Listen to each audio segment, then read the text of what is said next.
Okay, so this is CA Final Foreign Exchange class number 1.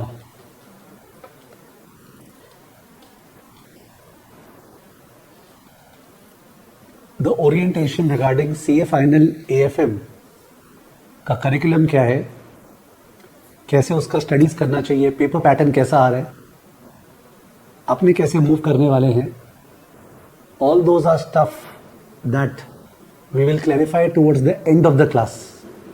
To begin with, अपने straight away test करना चाह रहे हैं एक पर्टिकुलर टॉपिक को फॉरेक्स, जिससे you will understand how does the CA final का study take place. So this is a live class that is taking place on the app.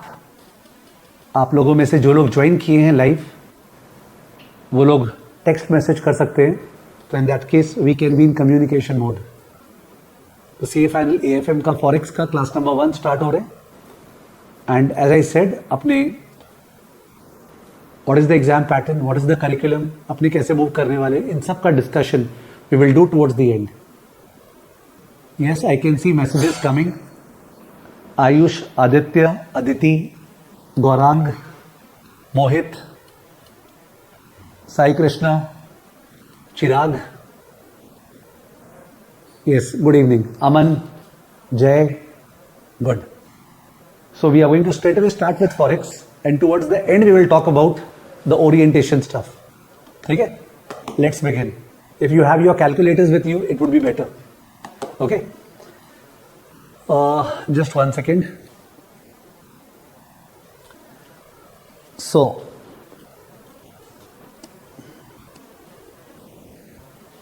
Suppose एक Indian investor है, लिखना है आपको फॉरेक्स क्लास 1, उसमें Indian investor, और ये Indian investor एक यूएस स्टॉक में इन्वेस्ट करते हैं. अभी तो सबसे पॉपुलर स्टॉक चल रहा है Tesla after the Trump win. तो एक इंडियन इन्वेस्टर टेस्ला में इन्वेस्ट करता है. तो इंडियन इन्वेस्टर का जो होम करेंसी है दैट इज ऑब्वियसली रूपी. Suppose he is investing rupees 20 lakhs. सो सबसे पहले उसको रुपीज को डॉलर में कन्वर्ट करना पड़ेगा. उसके लिए एक्सचेंज रेट चाहिए. Suppose the spot rate right now is rupees 84.5 per dollar. ये अभी स्पॉट रेट चल रहा है. तो can you please tell me, Indian investor जब रुपीज 20 लाख को डॉलर में कन्वर्ट किया तो how much dollar does he receive? Yes please. 20 lakh rupaya is equal to how many dollars?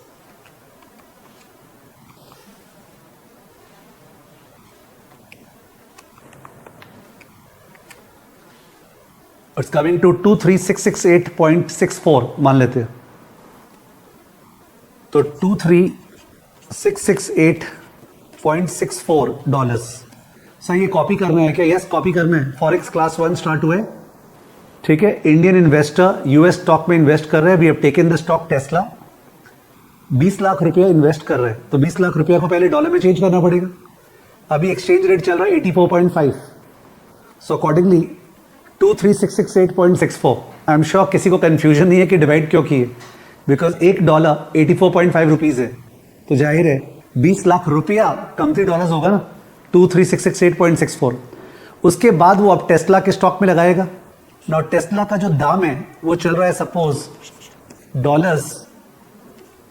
$120 पर शेयर. टेस्ला का दाम चल रहा है $120 पर शेयर. ओके, तो in that case, how many shares of Tesla does he receive?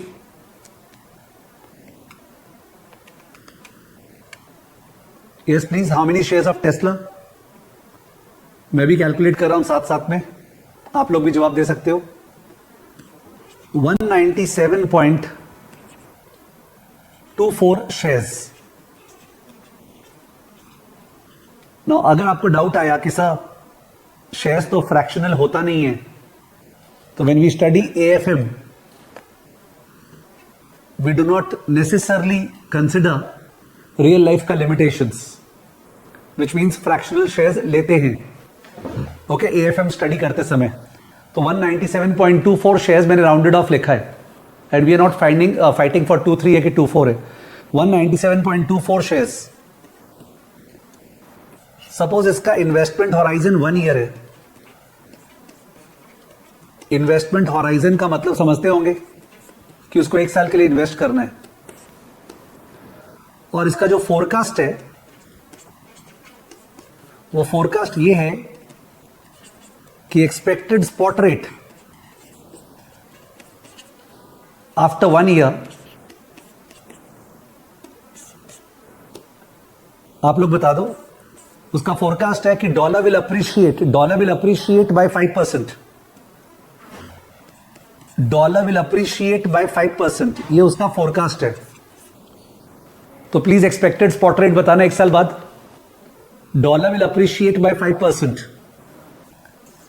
Rate चल रहा था 84.5 and dollar will appreciate by 5%। तो जाहिर है 84.5 को 5% बढ़ाना है इंटू 1.05, 88.725 आ रहा है, 88.725 rupees per dollar. And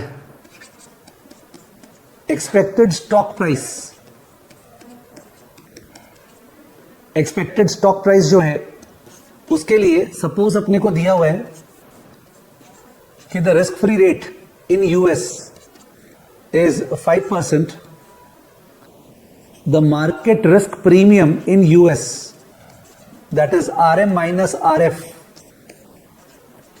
is 4% and beta of Tesla is equal to 2. So Tesla का CAPM से रिटर्न क्या आ रहा है? टेस्ला स्टॉक का CAPM से रिटर्न क्या आ रहा है? फॉर्मूला सबका किया हुआ है, RF plus RM minus RF into beta. समझ में आया या नहीं आया सी इंटर में वो एक अलग बात है, बिकॉज सी इंटर में बहुत कम था, बट अदरवाइज फॉर्मूला सबको आता है, RF plus RM minus RF into beta. तो 4 इंटू 2 8, 8 प्लस 5 13% आया। RF plus RM minus RF into beta, there is nobody who will say that मेरा तो फॉर्मूला ही कभी नहीं सुना हुआ है, not possible. 5 plus 4 into 2 equal to 13%। Okay, so there could be students who would say that sir इस formula का एक्सप्लेनेशन क्या है, that's a talk for another day, ठीक है, will talk about it, but at least formula सबको आता है और करीब 50 बार cost of capital chapter CA inter में फॉर्मूला यूज किए 13%। So if the stock pays no dividend, अगर स्टॉक कोई डिविडेंड नहीं पे करता है, ओके, नो डिविडेंड, तो उस केस पे 13% क्या है? Expected price appreciation, expected price appreciation. सो शेयर का एक्सपेक्टेड दाम क्या होगा? एक्सपेक्टेड स्टॉक प्राइस क्या होगा, प्लीज बताइए। शेयर का दाम 120 था, 13% बढ़ेगा, 120 को 13% बढ़ाना है, 120 into 1.13, that is 135.6। Yes, 135.6. Rohit, Aditya, Ayush, Vartika, good. 135.6 expected stock price. Payal, Sushma, I can not take names every time, but आज फर्स्ट क्लास है इसलिए नाम ले रहा हूं। Piyashi. So therefore sell the shares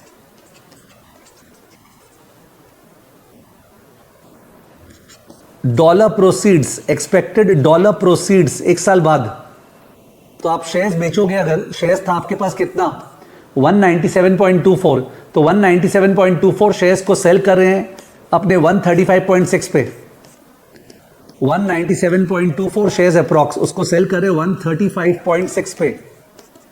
yes Tanushree, 135.6 shares, sorry 135.6 पे सेल कर रहे हैं अपने 197.24 shares. So we are getting 26745. 26745.74 expected dollar proceeds. 26745.74 expected dollar proceeds. Convert into rupee.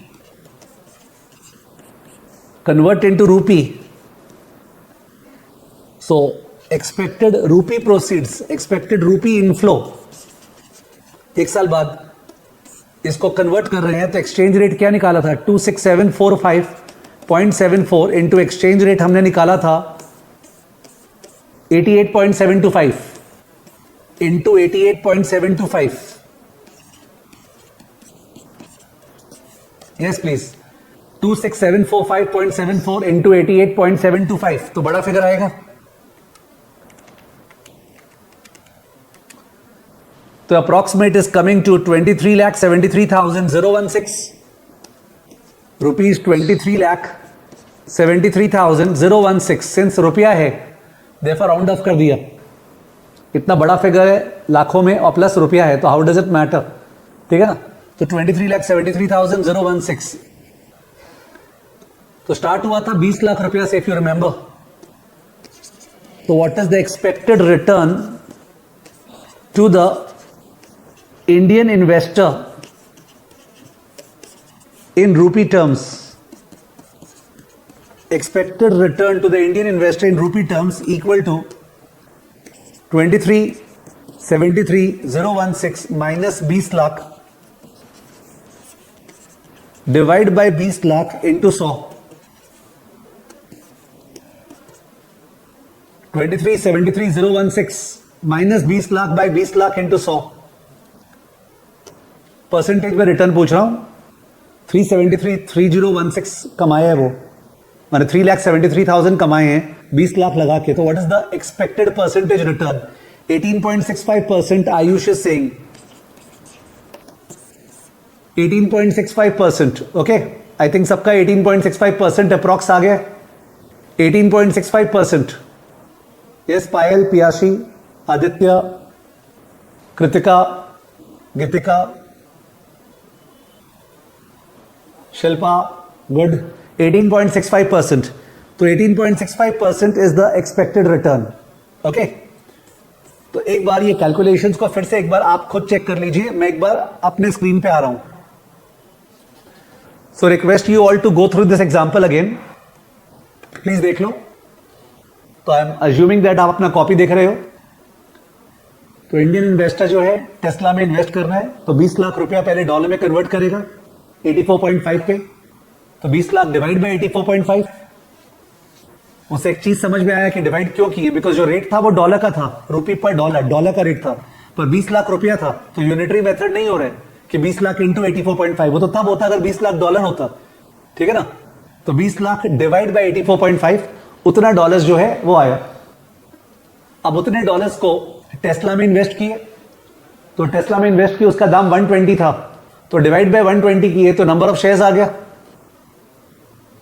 उसके बाद एक फोरकास्ट दिया हुआ था कि एक साल बाद एक्सचेंज रेट क्या होगा.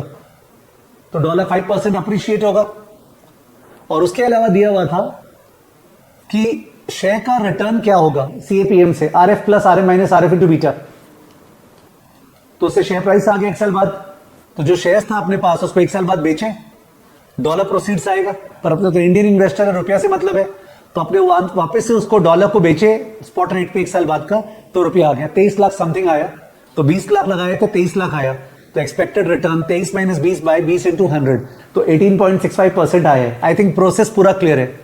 अगर कोई स्टूडेंट लेट से ज्वाइन किया है तो उसको इश्यू हो रहा होगा, तो उसको सुझाव है कि वो बाद में क्लास कर ले. ठीक है, जब क्लास अपलोड होगा तो, बिकॉज टेक्निकल इश्यू सबको ही आ सकती है, तो उसके लिए अपने रुक के वापस से रिवर्ट बैक नहीं कर सकते हैं. ठीक है ना. ओके, तो 18.65% रिटर्न हुआ. अब बात है कि 18.65% रिटर्न तो हम लोग कैलकुलेट कर लिए, बट इसको एनालाइज करें. एनालाइज कर रहे हैं. Analysis of this return. Analysis of this return, इसके लिए मैं कुछ नोटेशन यूज कर रहा हूं. एक होता है RDC, एक होता है RFC और एक होता है RFX. DC मतलब डोमेस्टिक करेंसी. तो डोमेस्टिक करेंसी में जो रिटर्न है वो अपना 18.65% आया है, बिकॉज इन्वेस्टर कहां का, इंडिया का. तो इंडिया वाले इन्वेस्टर का डोमेस्टिक करेंसी कौन सा है, रूपी. तो अपने करेंसी में 18.65% कमाया है. RFC इस क्वेश्चन में 13% है. अगर एक यूएस का बंदा टेस्ला में इन्वेस्ट किया होता सेम पीरियड में, वो 13% कमाता, बिकॉज टेस्ला 13% रिटर्न दिया है डॉलर टर्म्स में। वो एफसी है बिकॉज फॉरेन करेंसी। और RFX का मतलब एक्सचेंज रेट का इफेक्ट। तो एक्सचेंज रेट जो है डॉलर का 5% अप्रिशिएट हुआ है, 5% ये। तो approximately speaking RDC is approximately equal to RFC plus RFX। 13 plus 5 18, 13 plus 5 18 आपको दिख रहा होगा, पर 18.65 है, क्योंकि in case you have done the building block का क्लासेस, जो कि करना जरूरी है। अगर नहीं किया है तो डजंट मैटर, आप कर लीजिएगा बिल्डिंग ब्लॉक का क्लासेस। उसमें मल्टीप्लिकेटिव फैक्टर सिखाया गया है और लॉजिक भी दूंगा, which means to be exact RDC is equal to 1 plus RFC into 1 plus RFX, the whole thing minus 1। इसको बोलते हैं factor into factor minus 1। Logic दे दूंगा, don't worry. Factor into factor minus 1, which means 13% का factor क्या हुआ, 1.13। 1.13 का मतलब अगर $1 इन्वेस्ट किया था टेस्ला में, वो कितना बन गया, 1.13। $100 इन्वेस्ट किया था टेस्ला में, कितना बन गया, 113।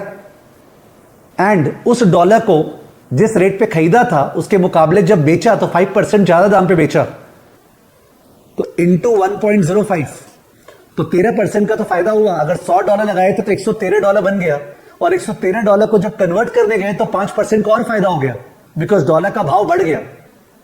ठीक है, तो जो 5% का फायदा हुआ है वो $100 जो लगाए थे उस पे नहीं हुआ है, वो 113 पे हुआ है, मतलब 13 पे भी हुआ है। ओके, ब्याज पे ब्याज जो बोलते हैं ना, कंपाउंड इंटरेस्ट। तो 5% का फायदा $100 जो शुरू में लगाए थे उस पे नहीं हुआ, $20 लाख पे नहीं हुआ है। सॉरी, मतलब $100 जो शुरू में लगाए थे उस पे नहीं हुआ है, जो $13 कमाए उस पे भी हुआ है। तो वो 5% ऑफ 13 65 होता है, 5 ऑफ 13 क्या होता है, 65। वो 0.65 वहां से आ रहा है, -1 is equal to 0.1865, यानी 18.65%। 18.65%।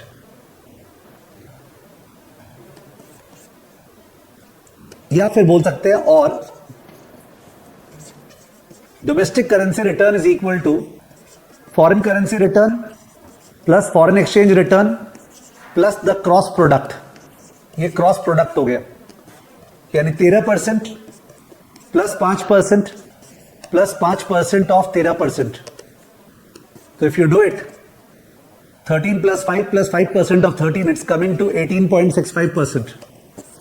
मतलब क्या है सर, जो स्टॉक है वो 13% बढ़ा, जो करेंसी है वो 5% बढ़ा, पर अपने को जो फायदा हुआ करेंसी में वो केवल उतना जो अमाउंट लगाए थे डॉलर्स उस पे नहीं हुआ, जो $100 लगाए थे प्लस जो 13% कमाए दोनों पे हुआ है। तो 13% और 5% एक्स्ट्रा 0.65 आया।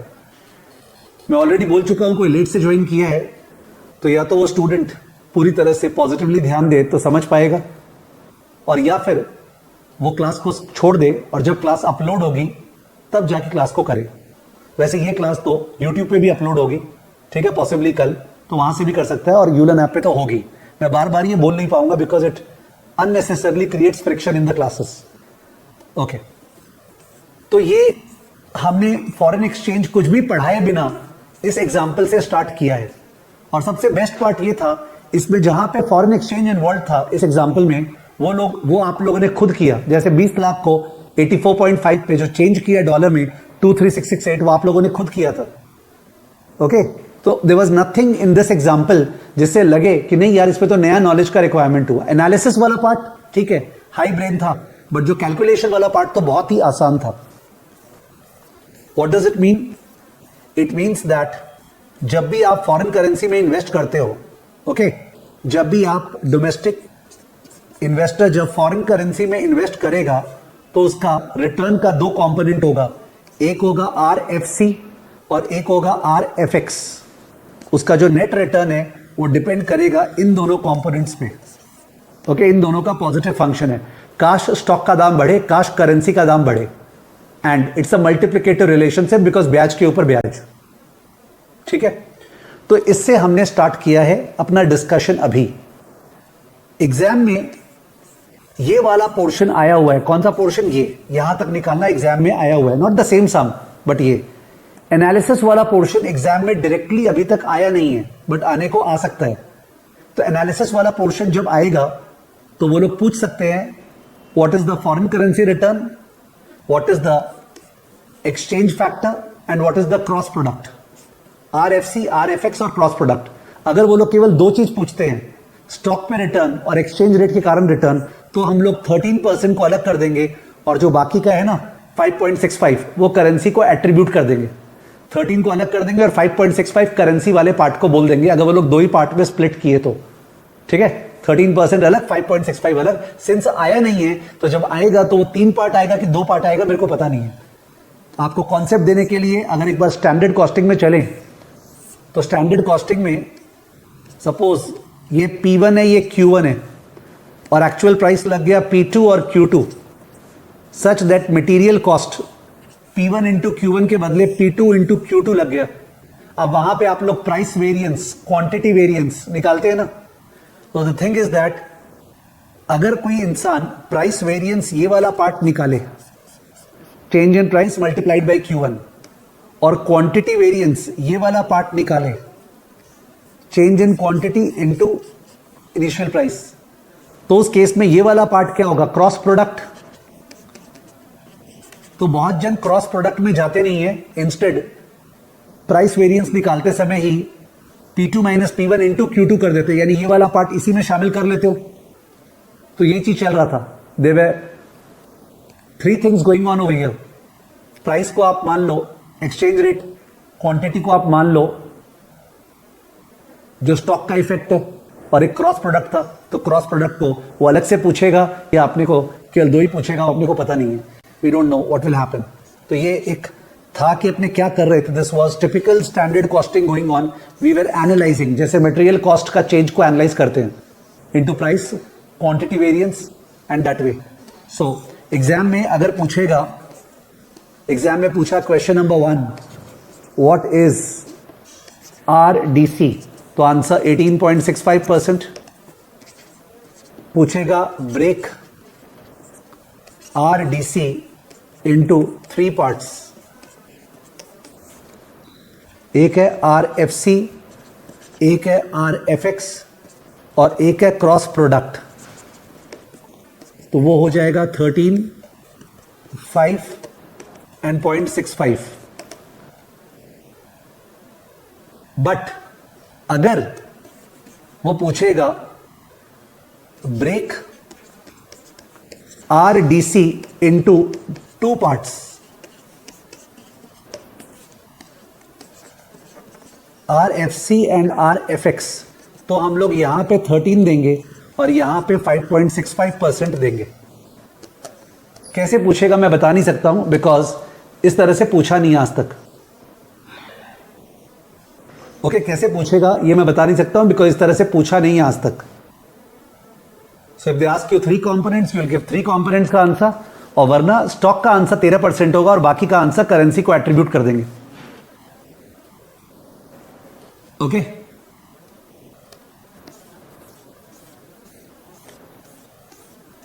इस एग्जाम्पल का पर्पस जो था वो ये बताना कि फॉरेन एक्सचेंज जो है बहुत ही कॉमन सेंसिकल टॉपिक है, जो कि किसी को भी स्मूथली समझ में आ सकता है। ऑफ कोर्स कोई लेट से ज्वाइन किया है तो उसको इश्यूज होगी, बिकॉज उसका मन अशांत हो गया है। ठीक है, उसको अपने आप को बेनिफिट ऑफ डाउट देना पड़ेगा कि बाकी की क्लास में ध्यान देता हूं, नेक्स्ट एग्जाम्पल जब लेंगे तब शुरू से पकड़ूंगा।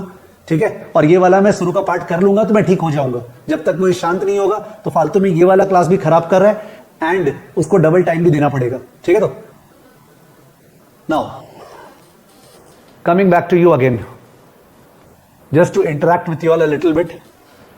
तो जो लोग शुरू से क्लास कर रहे हैं, अभी अपने को करीब 25 मिनट्स हो गए क्लास करते हुए।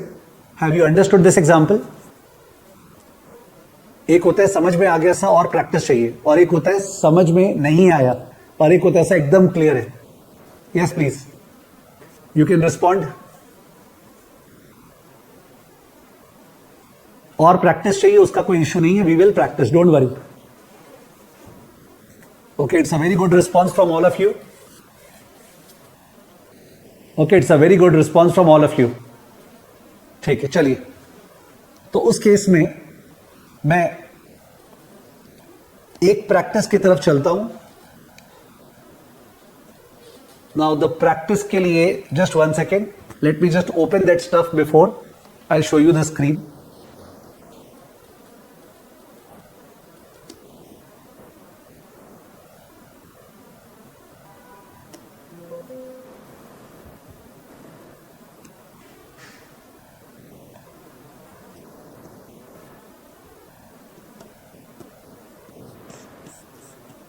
Yes, so we are coming to the question. 1 second. तो ये क्वेश्चन है और ये मैंने जानबूझ के मल्टीपल चॉइस के फॉर्म में रखा है बिकॉज एग्जाम में सबसे मेन चीज आजकल मल्टीपल चॉइस हो गया.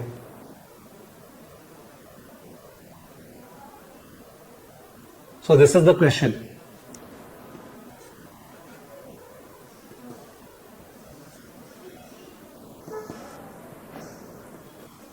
An Indian investor invests in the stock of General Motors US company at the beginning of the year. He spent $20,000 to purchase 500 shares of General Motors. तो $20,000 सीधा रुपया से स्टार्ट नहीं किया है, वो लोग बताया नहीं कितना रुपया. तो $20,000 से 500 शेयर परचेस किया है जनरल मोटर्स का. यानी जनरल मोटर्स का शेयर का दाम क्या था? Yes please. $20,000 से अगर 500 शेयर परचेस किए तो जनरल मोटर्स का शेयर का दाम क्या था? ये तो वो भी जवाब दे सकता है जो लेट से क्लास ज्वाइन किए. अगर $20,000 से जनरल मोटर्स का 500 शेयर खरीद पाए तो शेयर का दाम क्या था? Yes please. $40. ओके, $40 शेयर का दाम था. $400 नहीं, $40. 20,000 डिवाइड बाय 500, $40. रुपीज नहीं, डॉलर. $40 शेयर का दाम था. आगे पढ़ रहे हैं. At the same time the stock of Tata Motors was trading at 400. Eight the end of the year he sold his shares of General Motors when the Tata Motors is trading at 460. तो फालतू का टाटा मोटर्स को देके गुमराह कर रहा है, sales duty करता है. इन्वेस्ट किए जनरल मोटर्स से, हम लोग को मतलब जनरल मोटर्स पे है. अचानक से बोला टाटा मोटर्स का शेयर का दाम इस दौरान 400 से 460 हो गया. कितना परसेंटेज बढ़ा है? 400 से 460 कितना परसेंटेज हुआ? आई थिंक स्क्रीन आप लोग को दिख रहा नहीं है. Just 1 second. स्क्रीन दिख रहा है क्या आप लोग को?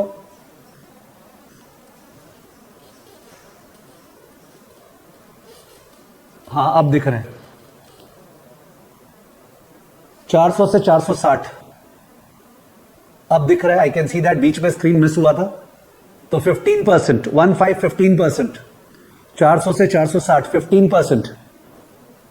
The share price of General Motors changed in the same direction and by the same percentage as that of Tata Motors. तो बोला जनरल मोटर्स का दाम भी उतना ही बढ़ा है. तो जनरल मोटर्स का दाम 40 था तो कितना हो गया?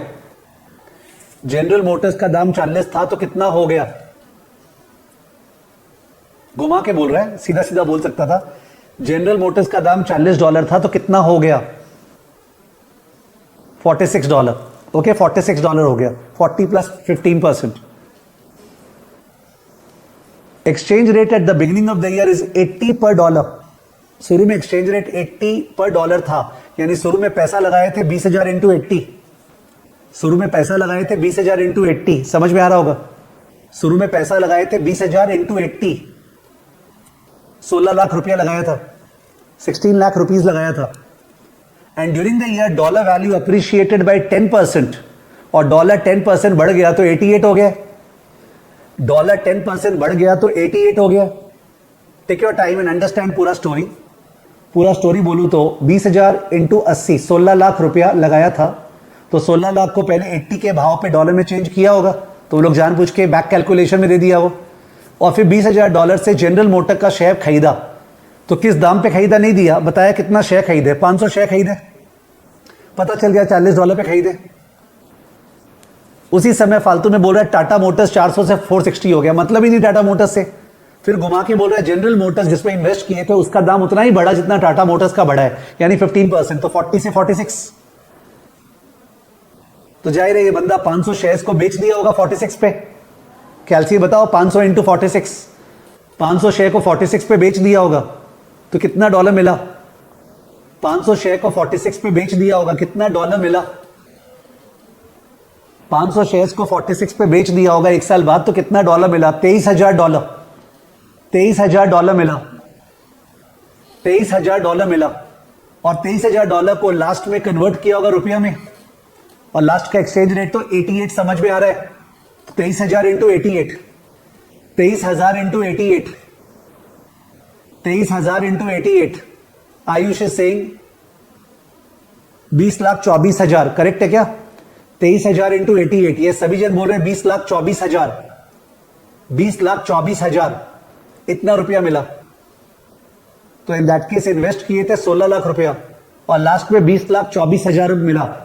तो व्हाट इज द रिटर्न इन रूपी टर्म्स? 16 लाख रुपया लगाया था, 20,24,000, तो व्हाट इज द रिटर्न इन रूपी टर्म्स? 4,24,000 कमाए है ना। 4,24,000 divided by 16 lakh into 100, 4,24,000 divided by 16 lakh into 100, correct है। चलो क्वेश्चन देखते हैं। Question number 1, what is the rupee outlay in buying the shares of General Motors? शुरू में कितना रुपया लगाए थे? ऑप्शन नंबर, शुरू में कितना रुपया लगाए थे? Option number C 16 lakh, 20,000 dollar into 80। Question number 2, what is the stock price of General Motors at the end of the year? General Motor का शेयर का दाम at the end of the year. Option number D 46, 40 plus 15%, 46, option number D.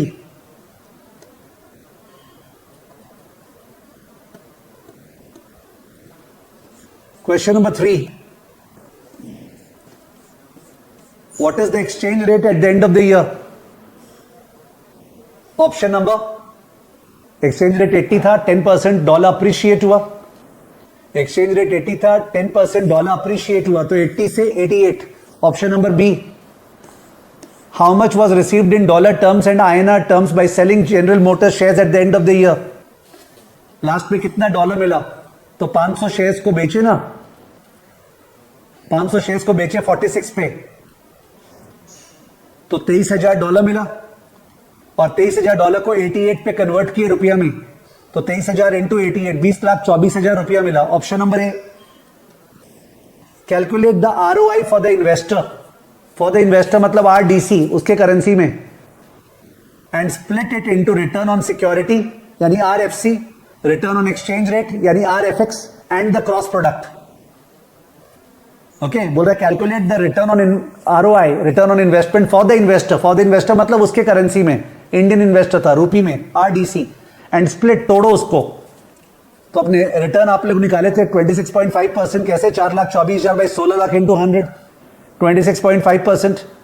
और security कितना बड़ा है, stock कितना बड़ा है? 15%, तो स्टॉक का रिटर्न 15% है। एक्सचेंज रेट जो है वो कितना बड़ा है? 10%, 10% एक्सचेंज रेट, और जो बाकी क्या है 15% ऑफ 10%, 15% ऑफ 10% इज 1.5%। RDC का मतलब है return on domestic currency, RFC का मतलब है return on foreign currency, RFX का मतलब है फॉरेन एक्सचेंज इफेक्ट। तो आंसर है option number A, option number ए।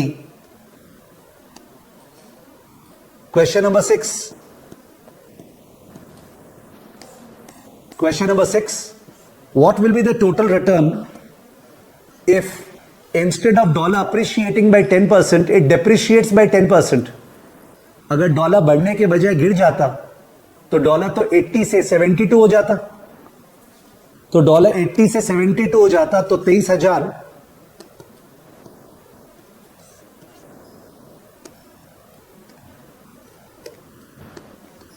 तो 23,000 इंटू 72 कितना? यस, 23,000 इंटू 72 कितना? यस प्लीज बताइए, 23,000 डॉलर इंटू 72 कितना? डॉलर का भाव जो है 10% डिप्रिशिएट हो गया। 23,000 इंटू 72, 16,56,000। तब तो अपने 56,000 कमाए, तो return is 56,000 divide by 16 lakh into 100, 56,000 divide by 16 lakh into 100 कितना आ रहा है? 3.5%, ऑप्शन नंबर डी। दूसरा तरीका 1.15 इंटू 0.9 माइनस 1, चेक कीजिए ये शॉर्टकट। किसी स्टॉक पे 15% और करेंसी पे 10% का नुकसान, तो 15% पॉजिटिव का फैक्टर 1.15 और 10% नेगेटिव का फैक्टर 0.9। फैक्टर का मतलब होता है 1 कितना बन जाता है, तो 15% बढ़ता है तो 1.15 बन जाता है, 10% गिरता है तो 0.9 बन जाता है।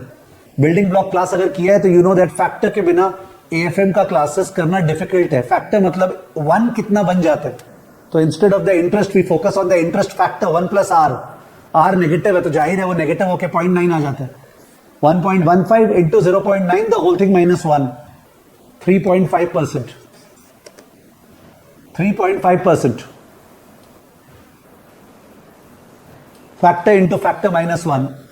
स्टॉक का फैक्टर 1.15 है बिकॉज 15% रिटर्न, करेंसी का फैक्टर 0.9 है, 1 से कम है बिकॉज 10% नेगेटिव रिटर्न, करेंसी 10% गिर गया। In the given example, dollar appreciated by 10% against rupee. Can we say that rupee depreciated by 10% against dollar? अगर डॉलर 10% बढ़ा है रुपया के अगेंस्ट में, तो क्या रुपया 10% गिरा है डॉलर के अगेंस्ट में? अगर डॉलर 10% अप्रिशिएट किया है रूपी के अगेंस्ट में, तो क्या रूपी 10% डेप्रिशिएट किया है डॉलर के अगेंस्ट में? Approximately the answer is yes, but technically speaking the answer is no. Approximately speaking the answer is yes, but technically speaking the answer is no. ये तो वही वाला बात हो गया कि जो आप लोग कॉस्टिंग करते हो ना, तो profit as a percentage of sales and profit as a percentage of cost same होता है क्या? जब कॉस्टिंग करते हैं तो जो प्रॉफिट निकालते हैं वो as a percentage of sales या profit as a percentage of cost same होता है क्या? नहीं होता है, अलग होता है। तो परसेंटेज में बेस इफेक्ट आता है ना, बेस इफेक्ट। तो आंसर क्या है? नो। आंसर है नो। जो चीज बढ़ता है, जो चीज अप्रिशिएट होता है, अप्रिशिएट का मतलब होता है नीचे से ऊपर, तो बेस नीचे है तो बिकॉज ऑफ विच वो हायर आता है। और जो चीज डेप्रिशिएट होता है, डेप्रिशिएट वो ऊपर से नीचे, तो बेस ऊंचा है वो कम आता है। परसेंटेज लो, ये वाला परसेंटेज हाई।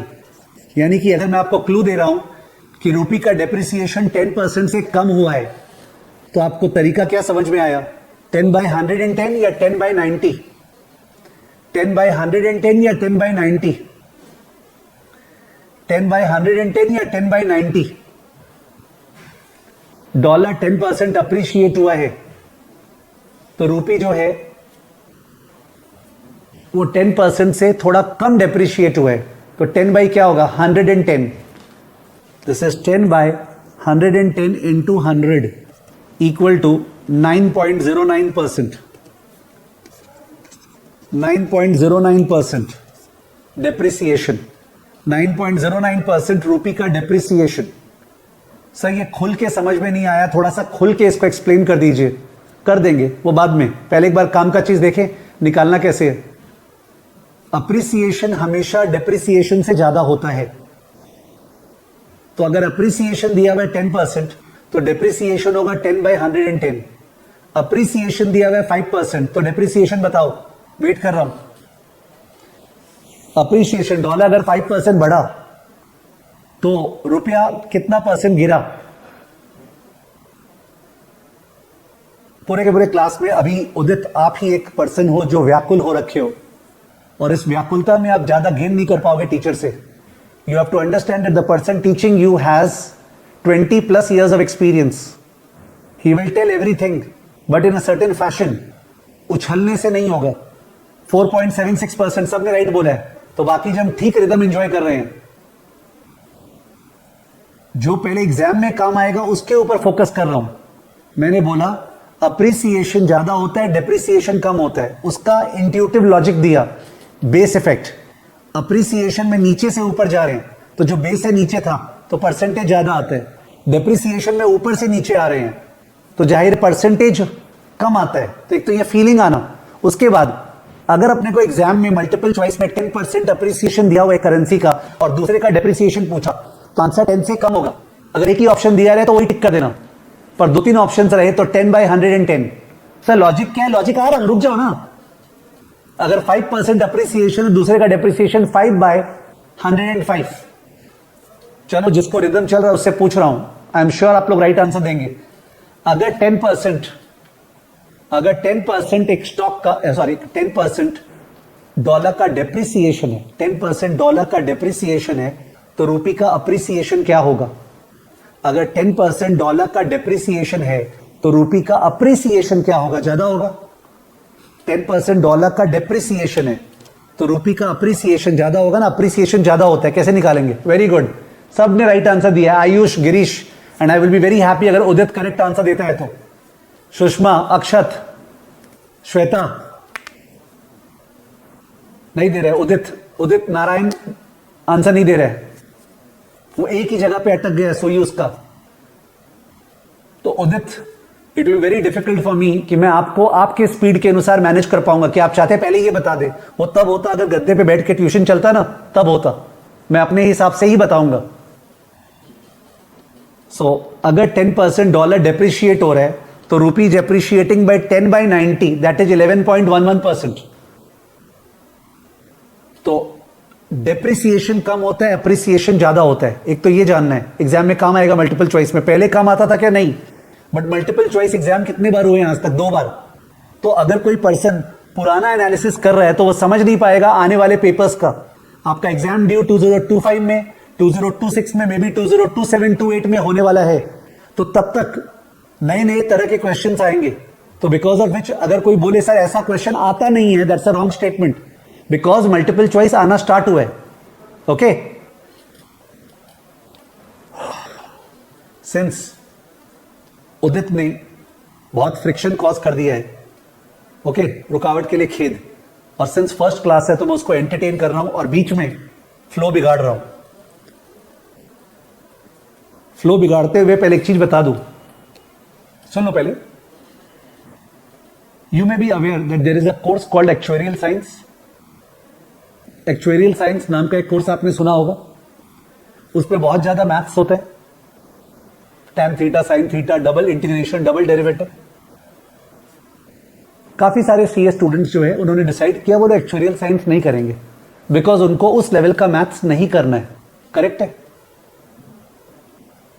सीए में क्या होता है? सीए में जो स्टूडेंट्स होते हैं उनका नंबर्स का पावर बहुत स्ट्रांग होता है, नंबर्स पे अपने राजा है।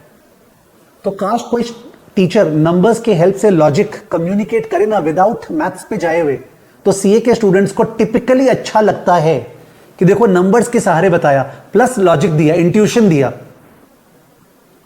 बट अगर आप उस पर चले जाते हैं कि नहीं मेरे को मैथमेटिकल डेरिवेशन हर चीज का चाहिए, तो उसमें किसी किसी चीज का तो मैथमेटिकल डेरिवेशन दे ही नहीं सकते बिकॉज आप ले नहीं पाओगे, अज्यूमिंग दैट आप एक्चुअरियल साइंस के स्टूडेंट नहीं हो ऑफ कोर्स। और किसी किसी चीज का मैथमेटिकल डेरिवेशन देंगे, पर देने के बाद आप असंतुष्ट हो जाओगे, आपको लगेगा यार छोड़ना, इससे बढ़िया तो वही था जो सर ने लॉजिक दिया था। तो अभी ये सेकंड केस होने वाला है जहां पे उदित संतुष्ट नहीं है, मैथमेटिकल मांग रहा है और मैं दे रहा हूं, पर बाद में जाके उसको कंक्लूड होगा नहीं नहीं वैसे ही बढ़िया था। ठीक है, देखिए $1 इक्वल टू ₹80 उदित आपके लिए। बाद में $1 इक्वल टू ₹88। तो डॉलर कितना अप्रिशिएट हुआ है? बाद वाला माइनस पहले वाला बाय पहले वाला इंटू 100 विच इज 10%। सिंस ये उदित के लिए समझा रहा हूं तो उदित प्लीज बता दे यहां तक ओके है?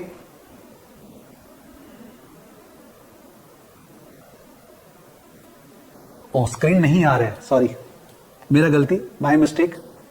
Yes yes yes sorry, screen नहीं आ रहा था बट फिगर्स बहुत इजी थे। आई थिंक इतना ज्यादा प्रॉब्लम नहीं हुआ होगा। $1 इक्वल टू 80 से हो गया $1 इक्वल टू 88। तो डॉलर का परसेंटेज अप्रिसिएशन, कोई भी चीज का परसेंटेज चेंज क्या होता है? बाद वाला माइनस पहले वाला बाय पहले वाला इंटू 100। 10%, बट हमें तो रुपी का जानना है। तो $1 इक्वल टू 80 का मतलब है 1 रुपी इक्वल टू 1/80 और $1 इक्वल टू 88 का मतलब है 1 रुपी इक्वल टू 1/88। तो रुपया का पहले जो रेट था 1/80 था और रुपया का बाद में रेट 1/88 हो गया। तो रुपया का परसेंटेज चेंज रुपया में परसेंटेज चेंज, डेल्टा माने change, percentage change in rupee is equal to बाद वाला माइनस पहले वाला डिवाइड बाय पहले वाला इंटू 100 इक्वल टू, अगर एलसीएम लेंगे तो ऊपर में 88 इंटू 80 माइनस 88, नीचे में 1/80, यहां पे into 100 equal to 80 cut, 80 minus 88 divide by 88 into 100 equal to -8/88 into 100 equal to what, -1/11 into 100 equal to -9.09%, -9.09%। Yes Udit Narayan, please have a look. Class को अपलोड करते समय ये हटाने वाला हूं मैं, ये part.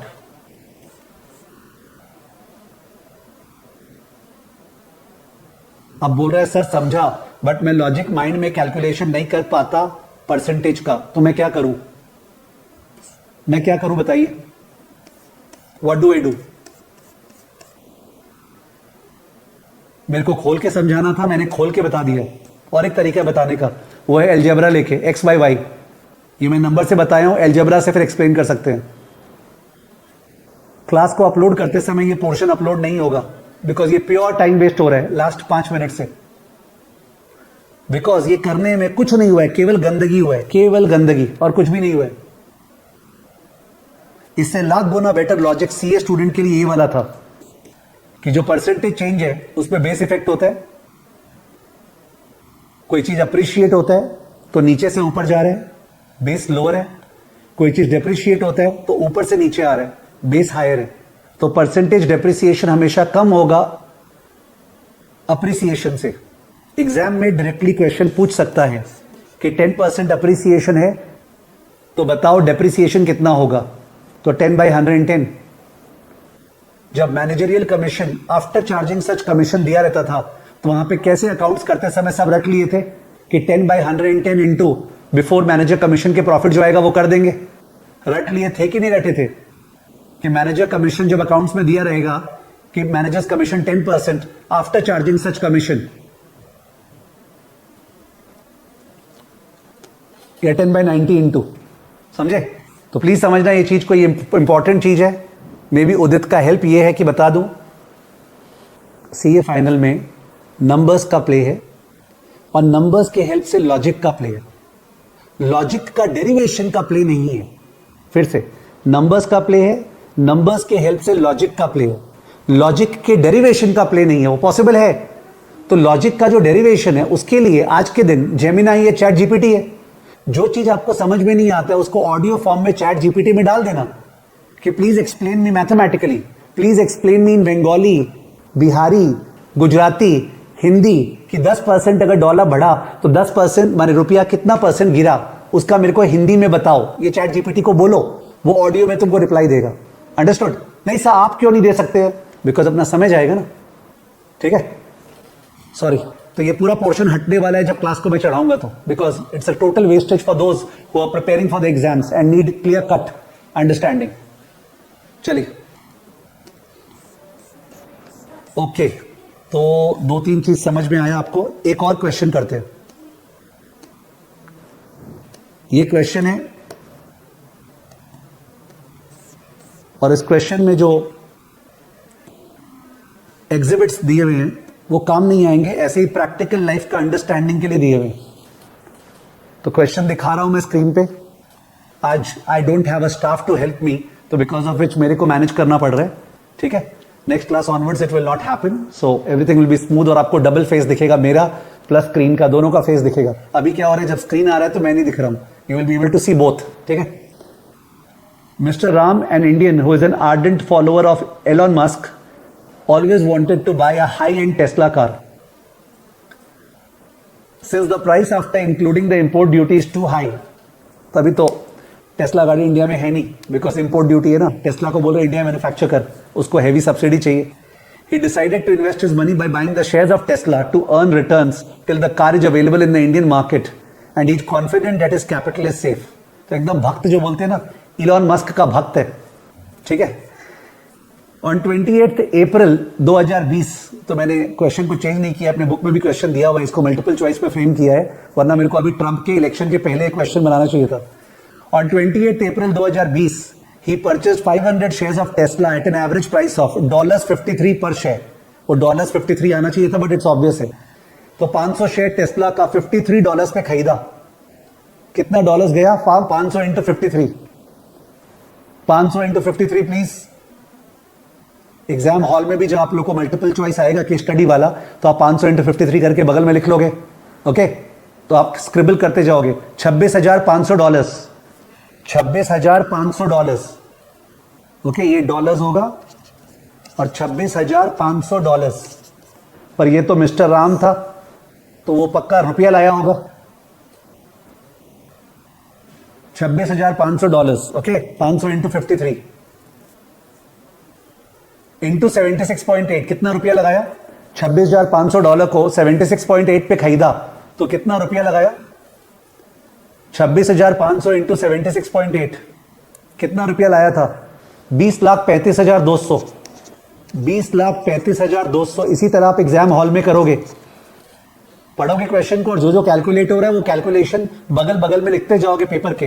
It's not a CBT, computer exam नहीं है, हार्ड पेपर एग्जाम है, तो आपको पेपर में वो लिखना पॉसिबल है. फिर ये ऐसे ही एग्जिबिट दे रहा है जिससे स्टूडेंट को थोड़ा फीलिंग आए. देखो 28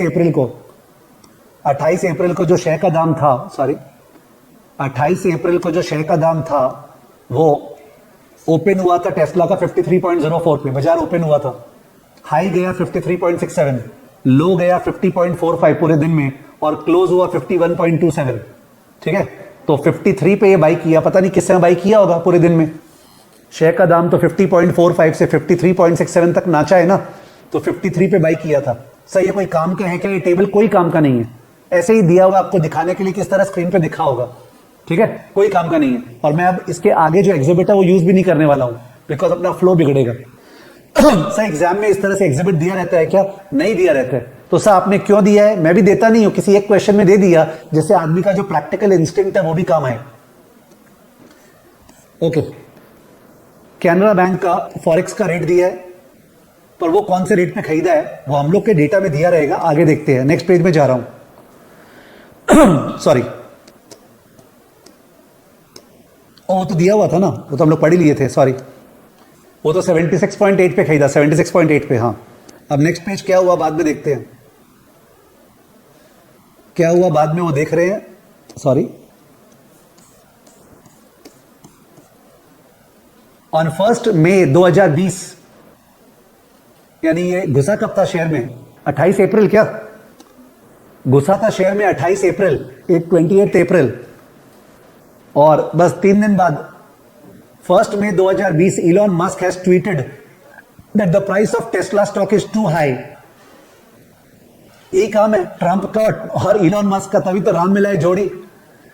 तो इलॉन मस्क खुद ट्वीट किया, मेरे को लगता है टेस्ला का शेयर का दाम बहुत ज्यादा है. अगर इसको इनसाइडर ट्रेडिंग नहीं बोलेंगे तो क्या बोलेंगे सोचो. ठीक है, ट्वीट दिया हुआ है, 8:41 PM पे ट्वीट किया था वो. ठीक है, और कितने सारे लाइक्स वगैरह आपको दिख रहे होंगे. और टेस्ला का शेयर क्रैश किया. Mister Ram's fear of capital erosion, पैसा लुटने का डर, exceeded his admiration for mister Musk. सारा भक्ति निकल गया जब पैसा लूज करने का बात आया. And he sold the stock on 1 May at an average price of 48 per share बेचा. कितना शेयर था? 500 शेयर था ना, 500 शेयर था. 53 पे खरीदा था बेचारा, 48 पे बेचा. Sorry, 500 into 48. Yes please, 500 into 48 कितना? 500 इंटू 48 500 शेयर को तुरंत 48 पे बेचा, ट्रेडिंग हो रहा है, ट्रेडिंग, ठीक है ना। $24,000 मिला और उसको रुपये में कन्वर्ट किया, एक्सचेंज रेट 75.3 हो गया। पहले एक्सचेंज रेट क्या था 76.8, डॉलर भी गिर गया, डबल नुकसान, डॉलर भी गिर गया, डबल नुकसान, शेयर पे नुकसान, डॉलर पे नुकसान, दोनों का फैक्टर नेगेटिव होगा जब करेंगे तो 24,000 इंटू 75.3, श्वेता, गिरीश, 24,000 इंटू 75.3, 18,07,200 रुपया इस भक्त के पास आया। 18,07,200 रुपया, तो ये 20 लाख कुछ से चालू किया था, 18,07,200 रुपया लगाया, कितना था 20,35,200, 20,35,200 और आया 18,07,200, माइनस करो ना, 20,35,200 और 18,07,200, 20,35,200 और 18,07,200, 20,35,200, 18,07,200, तो 2,28,000, 2,28,000 जो है 2,28,000 का नुकसान हुआ है, इतना रुपया का नुकसान, परसेंटेज निकालो ना, 2,28,000 divide by 20,35,200 into 100, 2,28,000 divide by 20,35,200 into 100। Yes Sushma, Payal, Girish, 11.2% negative, 11.2% negative, 11.2% negative, negative नुकसान हुआ है ना, 11.2% negative. This is RDC, Udit Narayan, RDC, okay, return in the domestic currency minus 11.2%, okay. Ram का जो डोमेस्टिक करेंसी है वो रुपया, रुपया में 11.2% का नुकसान हुआ, रुपया में, ओके। क्वेश्चंस देखते हैं अब क्या क्या पूछा है। चलो मल्टीपल चॉइस क्वेश्चंस देख रहे हैं। जिन लोग के पास बुक है, जिन लोग के पास बुक है वो लोग जो वॉल्यूम नंबर बता रहा हूं कौन सा, एक मिनट, जिससे आपको डेटा दिखता रहे। जिन लोग के पास बुक आ गया है घर पे वो लोग वॉल्यूम नंबर 3 खोल लें, वॉल्यूम नंबर 3। जिन लोग के पास बुक है वो लोग वॉल्यूम नंबर 3 खोल सकते हैं। जिनके पास बुक है वो लोग वॉल्यूम नंबर 3 खोल सकते हैं। तो आपको ये क्वेश्चन नहीं दिखेगा पर आपको वो दिखेगा, वो जो इलोन मस्क का पूरा डेटा, कौन सा पेज बता रहा हूं। और किसी के पास बुक नहीं है तो ऑब्वियसली चिंता नहीं करें, अपने दिखा रहे हैं ना,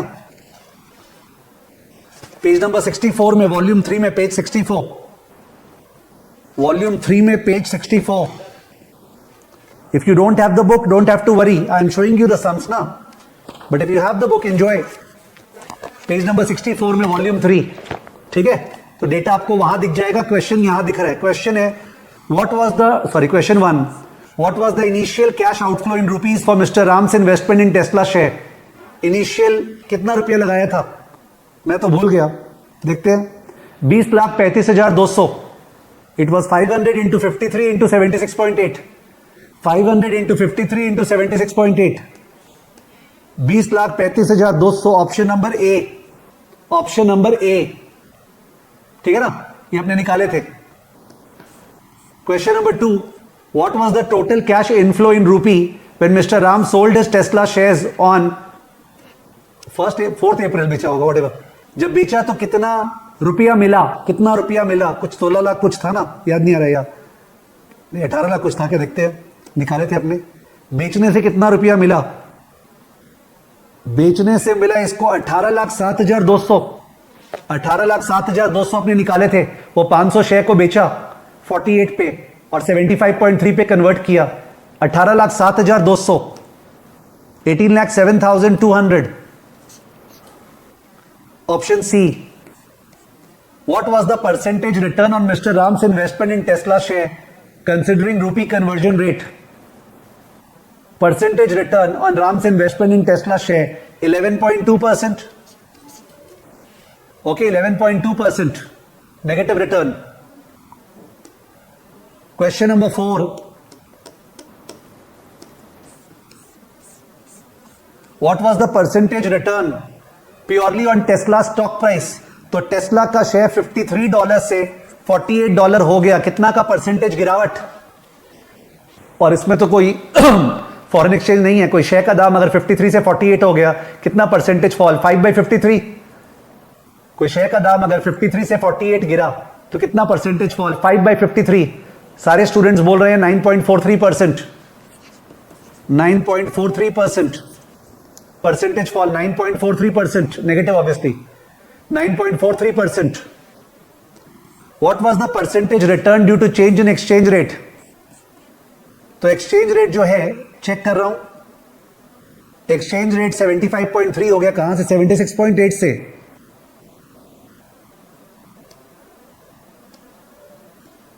एक्सचेंज रेट 76.8 से गिर के 75.3 हो गया, कितना गिरा? 1.5। 1.5 divided by 76.8 into 100, 1.5 divide by 76.8 into 100, dollar depreciation 1.5 by 76.8 into 100, 1.95% negative, 1.95% negative. Option number C, 1.95% negative. Ayush बोल रहा है I have only got 7 books, 7 ही बुक्स है, देयर आर 7 बुक्स ओनली। उस पे वॉल्यूम नंबर 3 खोले हैं हम लोग, 7 ही बुक, और कोई 70 किताब थोड़ी होगा यार, ठीक है, बख्श दो बच्चे को। तो 9.43% माइनस 1.95%। नेक्स्ट,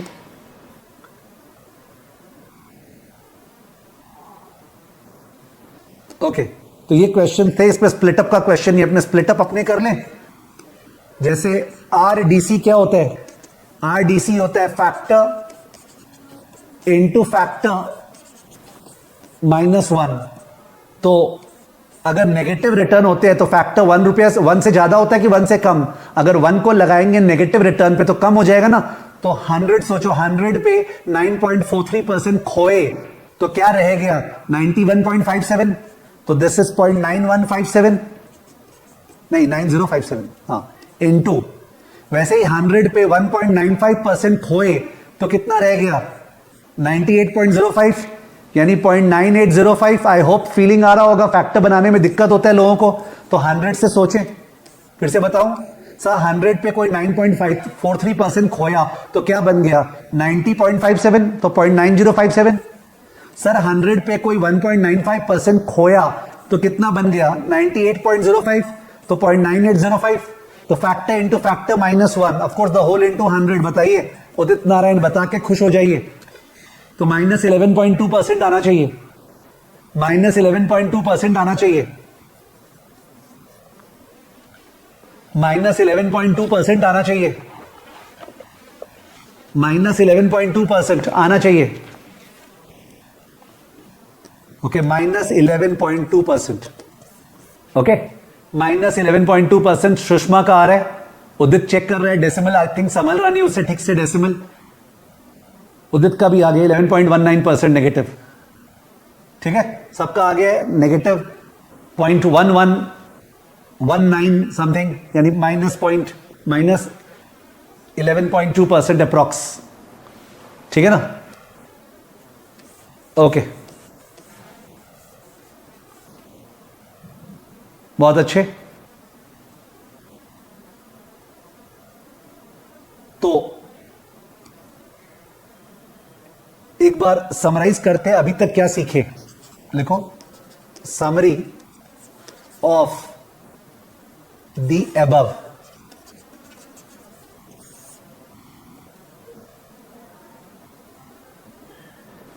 पॉइंट नंबर 1, जब कोई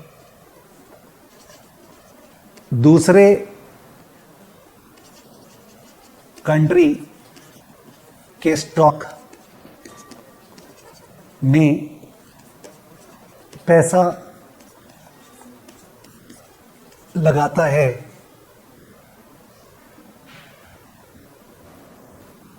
जब कोई दूसरे कंट्री के स्टॉक में पैसा लगाता है तो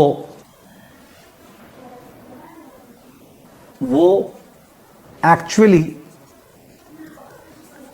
एक पोर्टफोलियो में पैसा लगा रहा है जब कोई दूसरे कंट्री के स्टॉक में पैसा लगाता है तो वो एक्चुअली एक पोर्टफोलियो में पैसा लगा रहा है. The portfolio comprising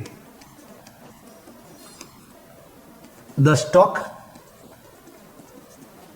and the currency. दो चीज में पैसा लगा दिया ना तो पोर्टफोलियो हो गया. तो मैंने बोला जब कोई दूसरे कंट्री के स्टॉक में पैसा लगाता है तो वो एक्चुअली एक पोर्टफोलियो में पैसा लगा रहा है. Dot dot dot the portfolio comprising dash the stock and the currency. उसका expected return RDC and risk bracket. आप लोग जानते हो कि इसको स्टैंडर्ड डिविएशन बोलते हैं. उसका एक्सपेक्टेड रिटर्न यानी RDC and risk. Standard deviation का नाम तो सभी ने सुना होगा. उसका एक्सपेक्टेड रिटर्न यानी RDC एंड रिस्क. प्लीज बता दो, रिस्क माने स्टैंडर्ड डिविएशन, वॉलेटिलिटी. तो स्टैंडर्ड डिविएशन का नाम सुना हुआ है ना सर. ये क्या AFM में है, चेप के हैं.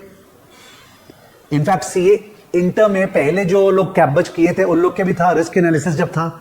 रिसेंटली जो किए होंगे CA इंटर उन्होंने नहीं किया होगा. CA इंटर पर फाउंडेशन में किया. ठीक है.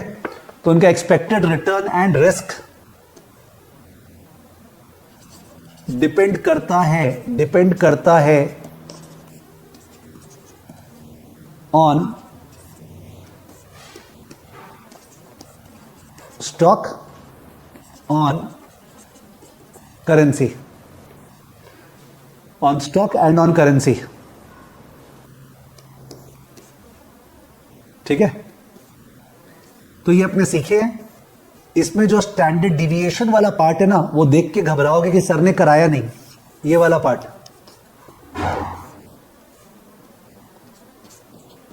This part belongs to portfolio management. ये कॉमन पोर्शन है पोर्टफोलियो का और फॉरेक्स का क्रॉस प्रोडक्ट है. तो बता दूंगा फॉरेक्स में ही, फिर पोर्टफोलियो फिर से बताऊंगा 2 बार, बट अभी नहीं बताऊंगा बिकॉज अभी क्यों अपने भारी करे अपने आप को. तो फॉरेक्स के अंदर ही फॉर्मूला बता दूंगा. फॉर्मूला को वहां पे और बढ़िया से करा पाऊंगा पोर्टफोलियो में. तभी तो फॉरेक्स और पोर्टफोलियो वैसे एकदम कनेक्टेड हो गए. This part belongs to portfolio management. ठीक है. तो वी विल डू इट. तो डोंट थिंक अबाउट इट कि सर ने रिस्क बताया नहीं. ठीक है. वो पोर्टफोलियो के फॉर्मूला से आते हैं. तो ये अपने यहां पे सीखे. और एक चीज सीखे अपने, point number 2, currency conversion. Currency conversion में क्या सीखे पूछ रहा हूं, बताइए. Let me check. आप लोग को जवाब देना है. उदित प्लीज बताना. अगर स्पॉट रेट ₹96.50 पर पाउंड है, अगर स्पॉट रेट ₹96.50 पर पाउंड है तो 5,000 पाउंड इक्वल टू कितना रुपया. पूछना ही नहीं चाहिए. I shouldn't ask. फिर भी आपका बेइज्जती कर रहा हूं ये पूछ के. अगर ये स्पॉट रेट है, 1 पाउंड 96.5 रुपया है, तो 5,000 पाउंड कितना रुपया है. अगर 1 पाउंड 96.5 रुपया है तो 5,000 पाउंड कितना रुपया है. But it's the most disrespecting question. Okay, बेइज्जती वाला क्वेश्चन जो पूछ सकता था. I am very happy that सब ने राइट दी है. ओके, किसी ने रॉन्ग नहीं दी है. क्योंकि 1 पाउंड अगर करीब 100 रुपया है तो 5,000 पाउंड कितना रुपया होगा. बहुत ज्यादा रुपया होगा. ठीक है. तो 5,000 इंटू 96.5 दैट इज 482,500. अक्षत खंडेलवाल का रॉन्ग हुआ है. अक्षत ठीक से सोचो, रॉन्ग कैसे हो सकता है. इसमें तो बुद्धि की बात ही नहीं है. तुम सोचो तुम यूके घूमने जा रहे हो और तुमको 5,000 पाउंड जो है वो बैंक से लेना है घूमने के लिए. कितना रुपया लगेगा. तुम बोल रहे हो 51 रुपया लगेगा. Just think about it. Akshat, अगर यूके घूमने जा रहे हो 5,000 पाउंड तुमको चाहिए तो क्या 5,000 पाउंड के लिए 51 रुपया से हो जाएगा. बट कॉमन सेंस को ललकारे ही क्यों. जब 1 पाउंड 96.5 है तो 2 पाउंड कितना है? 2 इंटू 96.5। 3 पाउंड कितना है? 3 इंटू 96.5। तो 5000 पाउंड कितना है? 5000 इंटू 96.5। माने जो मल्टीप्लाई किए वो तो यूनिटरी मेथड है, इजंट इट? ये जो तुमने किया मल्टीप्लाई, वैसे तो लोगों ने फीलिंग से कर दिया होगा, but isn't it unitary method? माने मैं रियली चाहता हूं कि आप लोग को ये यूनिटरी मेथड समझ में आए, जो बचपन में क्लास 6-7 में किए होंगे कि 1 पाउंड इज 96.5, तो 5000 pound is 5000 into 96.5। But ₹5 lakh कितना पाउंड है? यस प्लीज, 96.5 एक्सचेंज रेट है। ₹5 लाख कितना पाउंड है? ₹5 लाख कितना पाउंड है? ₹5 लाख कितना पाउंड है? ₹5 लाख कितना पाउंड है? तो सभी का जवाब है सर पाउंड 5181.34। और इसमें आप लोग सब जन ने ज्यादातर कॉमन सेंस यूज किया है कि 5 लाख रुपया से पाउंड खरीदेंगे तो कमती पाउंड तो मिलेगा, अकॉर्डिंगली आपने डिवाइड किया। बट मैं ये चाहता हूं कि आप लोग ये समझें कि डिवाइड ही तो करना है, बिकॉज यहां यूनिटरी मेथड लग नहीं पा रहा है, क्योंकि 1 पाउंड का दाम 96.5 था, 1 रुपया का दाम 96.5 नहीं था। अगर 1 रुपया का दाम दिया रहता तो 5 लाख रुपया का दाम क्या होगा? 5 लाख इंटू दैट।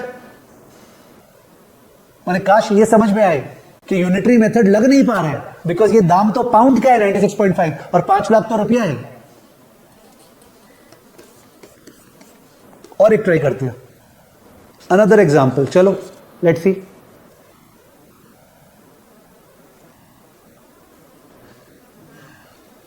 पाउंड 0.4680 पर यूरो, ये रेट है, ये स्पॉट रेट है। तो बताना 40,000 pound is how many euro? Exchange rate ये दिया हुआ है, आपको बताना है 40,000 pound is how many euro. तो मैंने बोला मेरा स्टाफ नहीं है, इसलिए आप लोग को स्क्रीन और मेरा फेस दोनों एक साथ दिख नहीं पा रहे, but that is just for today. Okay, next class से फेस बगल में आता रहेगा, don't worry. 40,000 pound is how many euro?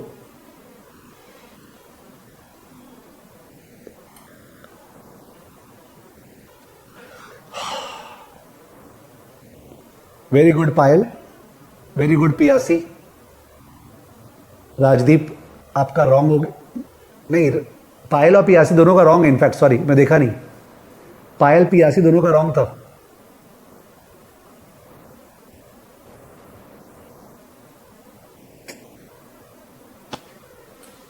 You didn't get the stuff, we will take more time and explain. ये चीज बताओ, जो भी स्टूडेंट्स ने जवाब दिया है, ये किसका एक्सचेंज रेट है? ये 1 यूरो का एक्सचेंज रेट है कि 1 पाउंड का एक्सचेंज रेट है? जो येलो वाला मार्क किया है, किसका एक्सचेंज रेट है? Is it the price of 1 euro और is it the price of 1 pound? Euro का एक्सचेंज रेट, एकदम करेक्ट सर, ये यूरो का एक्सचेंज रेट है, ये यूरो का एक्सचेंज रेट है। तो यूरो को अगर आपको कन्वर्ट करना है तो यूनिटरी मेथड लगा सकते हैं, जैसे 1 यूरो 0.468 पाउंड, तो 2 euro 2 into 0.468, 3 euro 3 into 0.468, 4 euro 4 into 0.468। पर ये तो पाउंड का रेट नहीं है ना, तो जब पाउंड 40,000 बोल रहे हैं तो आप मल्टीप्लाई कैसे कर दिए? तो जिन्होंने भी 18,000 समथिंग दिया उनका सबका रॉन्ग, बिकॉज आपने यूनिटरी मेथड लगा दिया, जबकि यूनिटरी मेथड कैसे लगेगा? Think about it Payal पियासी।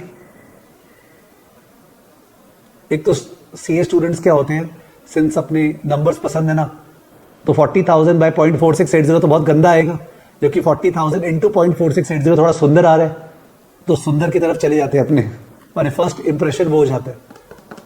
But सुंदर गंदा से मतलब नहीं है, मतलब है यूनिटरी मेथड लग रहा है कि नहीं लग रहा है? नहीं लग रहा है। यूरो का रेट है और 40,000 यूरो नहीं दिया हुआ है। वो सब कोई नहीं करता पायल कि आप रेट को इन्वर्ट करके पहले उल्टा निकालोगे फिर सीधा करोगे, तब तक तो घंटी बच जाएगी। पायल तो 40,000 divide by 0.4680, 40,000 divide by 0.4680 is equal to euro what? क्या आंसर है? 85,470.085। This the answer, this is the answer, this is the answer. और एक ट्राई करें,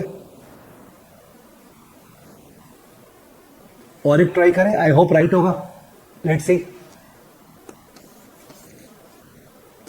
एग्जाम्पल, स्पॉट रेट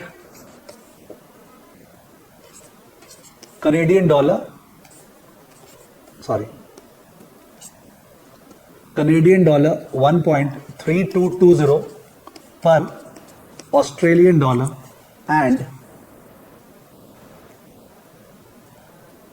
and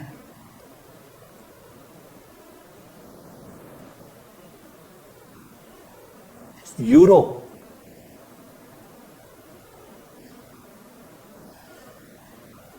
$0.9620 पर US dollar.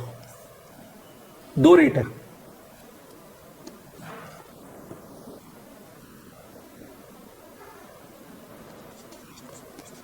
$50,000 equal to how many euro?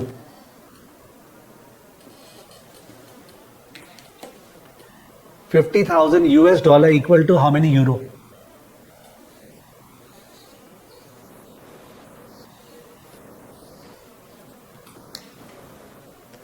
सबको दिख रहा है कि 0.9620 यूज होगा. केवल सोचना है कि मल्टीप्लाई होगा कि डिवाइड होगा. आई एम श्योर कोई 1.3220 तो यूज नहीं करेगा, वो तो रेट ही नहीं है. यहाँ पे US डॉलर यूरो का बात हो रहा है. तो 0.9620 से 50,000 को मल्टीप्लाई करें कि डिवाइड करें, केवल ये सोचना है.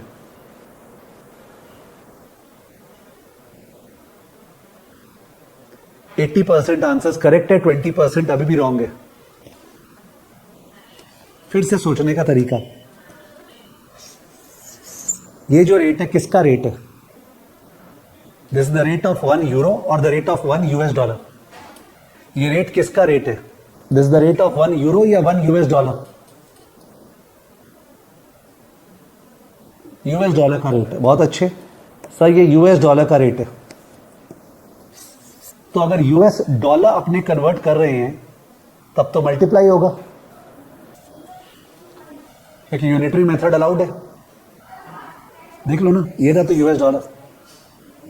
1 US डॉलर इज इतना euro, 2 US dollar is 2 into इतना, 3 US डॉलर 3 इंटू इतना. तो क्या होगा? 50,000 इंटू 0.9620 इक्वल टू यूरो क्या? इक्वल टू यूरो क्या? 48125 क्या? Is it coming to 48125? 48100 क्या आ रहा है? कोई 125 बोल रहा है, कोई 100 बोल रहा है.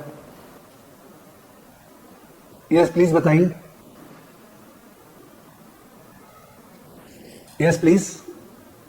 48100 यूरो 48100. ठीक है. And Canadian dollar 90,000 dash. Australian dollar कितना? कनेडियन डॉलर 90,000 कितना ऑस्ट्रेलियन डॉलर है? कनेडियन डॉलर 90,000 कितना ऑस्ट्रेलियन डॉलर है? तो 1.3220 से मल्टीप्लाई के डिवाइड. कनेडियन डॉलर 90,000 कितना ऑस्ट्रेलियन डॉलर है? 1.3220 से मल्टीप्लाई के डिवाइड. 1.3220 से मल्टीप्लाई के divide. Obviously divide, because 1.3220 Canadian dollar का रेट ही नहीं है, वो तो ऑस्ट्रेलियन डॉलर का रेट है और जो अमाउंट दिया है वो कनेडियन डॉलर का दिया है. डिवाइड होगा. 90,000 डिवाइड बाय 1.3220. क्या आंसर है? 68078.67. 68078.67. 68078.67.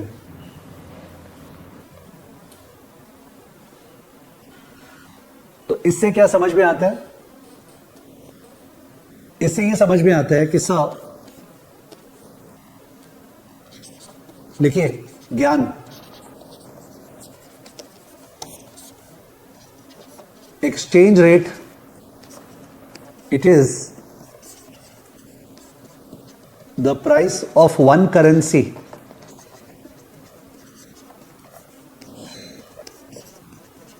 in terms of another. It is the price of one currency in terms of another. यही तो एक्सचेंज रेट है. एक करेंसी का क्या दाम है इन टर्म्स ऑफ दूसरा करेंसी. तो जो बोले ना प्राइस ऑफ वन करेंसी, इसको बोलते हैं base currency. In terms of another इसको बोलते हैं प्राइस करेंसी. यानी जब मैं आप लोगों से ऊपर पूछ रहा था, I hope you have copied, it is the price of one currency in terms of another. तो प्राइस ऑफ वन करेंसी, किसका दाम है उसको बोलते हैं बेस करेंसी, और जिसके रूप में दाम है उसको बोलते हैं प्राइस करेंसी. जैसे यहां पे फटाफट बताइए, ये जो आपने मेरे से ग्रीन में मार्क करवाया था, €0.9620 पर यूएस डॉलर, ये तो यूएस डॉलर का दाम है. तो यूएस डॉलर यहां पे क्या हो गया, बेस करेंसी. और ये जो यूरो है, ये यूरो यहां पे क्या हो गया, प्राइस करेंसी. समझे.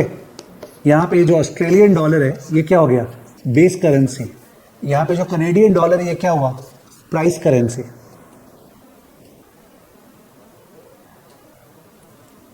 तो exchange rate is the price of one US dollar in terms of euro, जो दिख रहा है आपको स्क्रीन पे, price of one US dollar in terms of euro. Exchange rate is the price of one Australian dollar in terms of Canadian dollar. ठीक है. Price of one currency in terms of another. ठीक है. जो amount convert करना है, जो amount convert करना है, वो अगर बेस करेंसी का है तो यूनिटरी मेथड लग जाएगा and therefore multiply. I hope the language is okay. जो अमाउंट कन्वर्ट करना है 50,000 60,000, वो देख लेना 50,000 क्या, अगर वो 50,000 बेस करेंसी है तो बेस करेंसी का ही तो रेट है, तो यूनिटरी मेथड लग जाएगा, देयरफॉर मल्टीप्लाई. तो मल्टीप्लाई से कन्वर्जन होगा. Otherwise divide, otherwise divide. ठीक है. Otherwise divide. तो ऊपर यू सॉ समथिंग, मैंने ज्ञान देने के बजाय पहले आपसे कन्वर्ट करवाया थोड़ा सा, फिर ज्ञान दिया, जिससे कोई बंदा वापस सोच सके. फिर भी अगर अटक गया तो और प्रैक्टिस करते हैं, डोंट वरी. तो पहले प्रैक्टिस किए, थोड़ा दिमाग चला, फिर ज्ञान लिखे. अभी भी क्लियर नहीं, और प्रैक्टिस करते हैं. ठीक है. सारे के सारे सम्स में कन्वर्जन होगा, कोई भी एक सम ही नहीं होगा जिसमें कन्वर्जन नहीं होगा. कन्वर्जन तो 50 लाख बार करना पड़ेगा अपने को. ओके. पूरे एएफएम में करेंसी कन्वर्जन. बट थोड़ा सा बोरिंग लगता है सेम टाइप सम करने के लिए, इसलिए नया टाइप सम करते हैं. चलो, ये नया टाइप सम है, लेट्स प्रैक्टिस. ओके. ये क्वेश्चन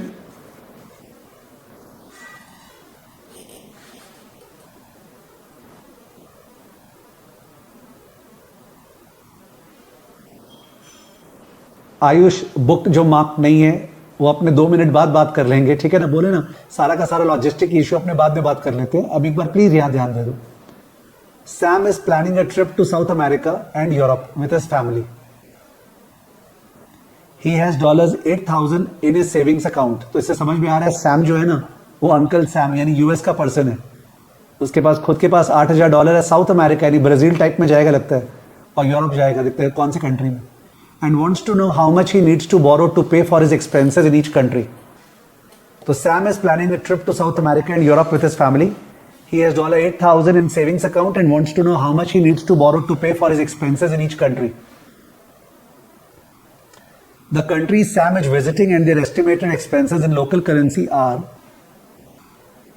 ब्राजील जाएगा घूमने 10,000 ब्राजीलियन लिरा, जो भी BRL है वो लगेगा. ऑस्ट्रेलिया जाएगा घूमने, ऊपर तो ऑस्ट्रेलिया लिखा ही नहीं था, ऑस्ट्रेलिया यूरोप में कहां से आ गया, डजंट मैटर. 4,500 Australian dollar. और यूके जाएगा घूमने, 3,000 पाउंड चाहिएगा. ठीक है ना, एकदम सिंपल है. सोचो ना, घूमने जा रहा है सैम 3 जगह, तो उसको 3 तो करेंसी चाहिएगा, 10,000 BRL, 4,500 ऑस्ट्रेलियन डॉलर और 3,000 pound. The exchange rates Sam found for each currency are as follows: BRL/USD, USD/AUD, USD oblique GBP. ये तीनों जो एक्सचेंज रेट है, इन तीनों में से कौन सा 1, 2 या 3 तुम लोग को लग रहा है जिसके बारे में तुम लोग को नॉलेज है?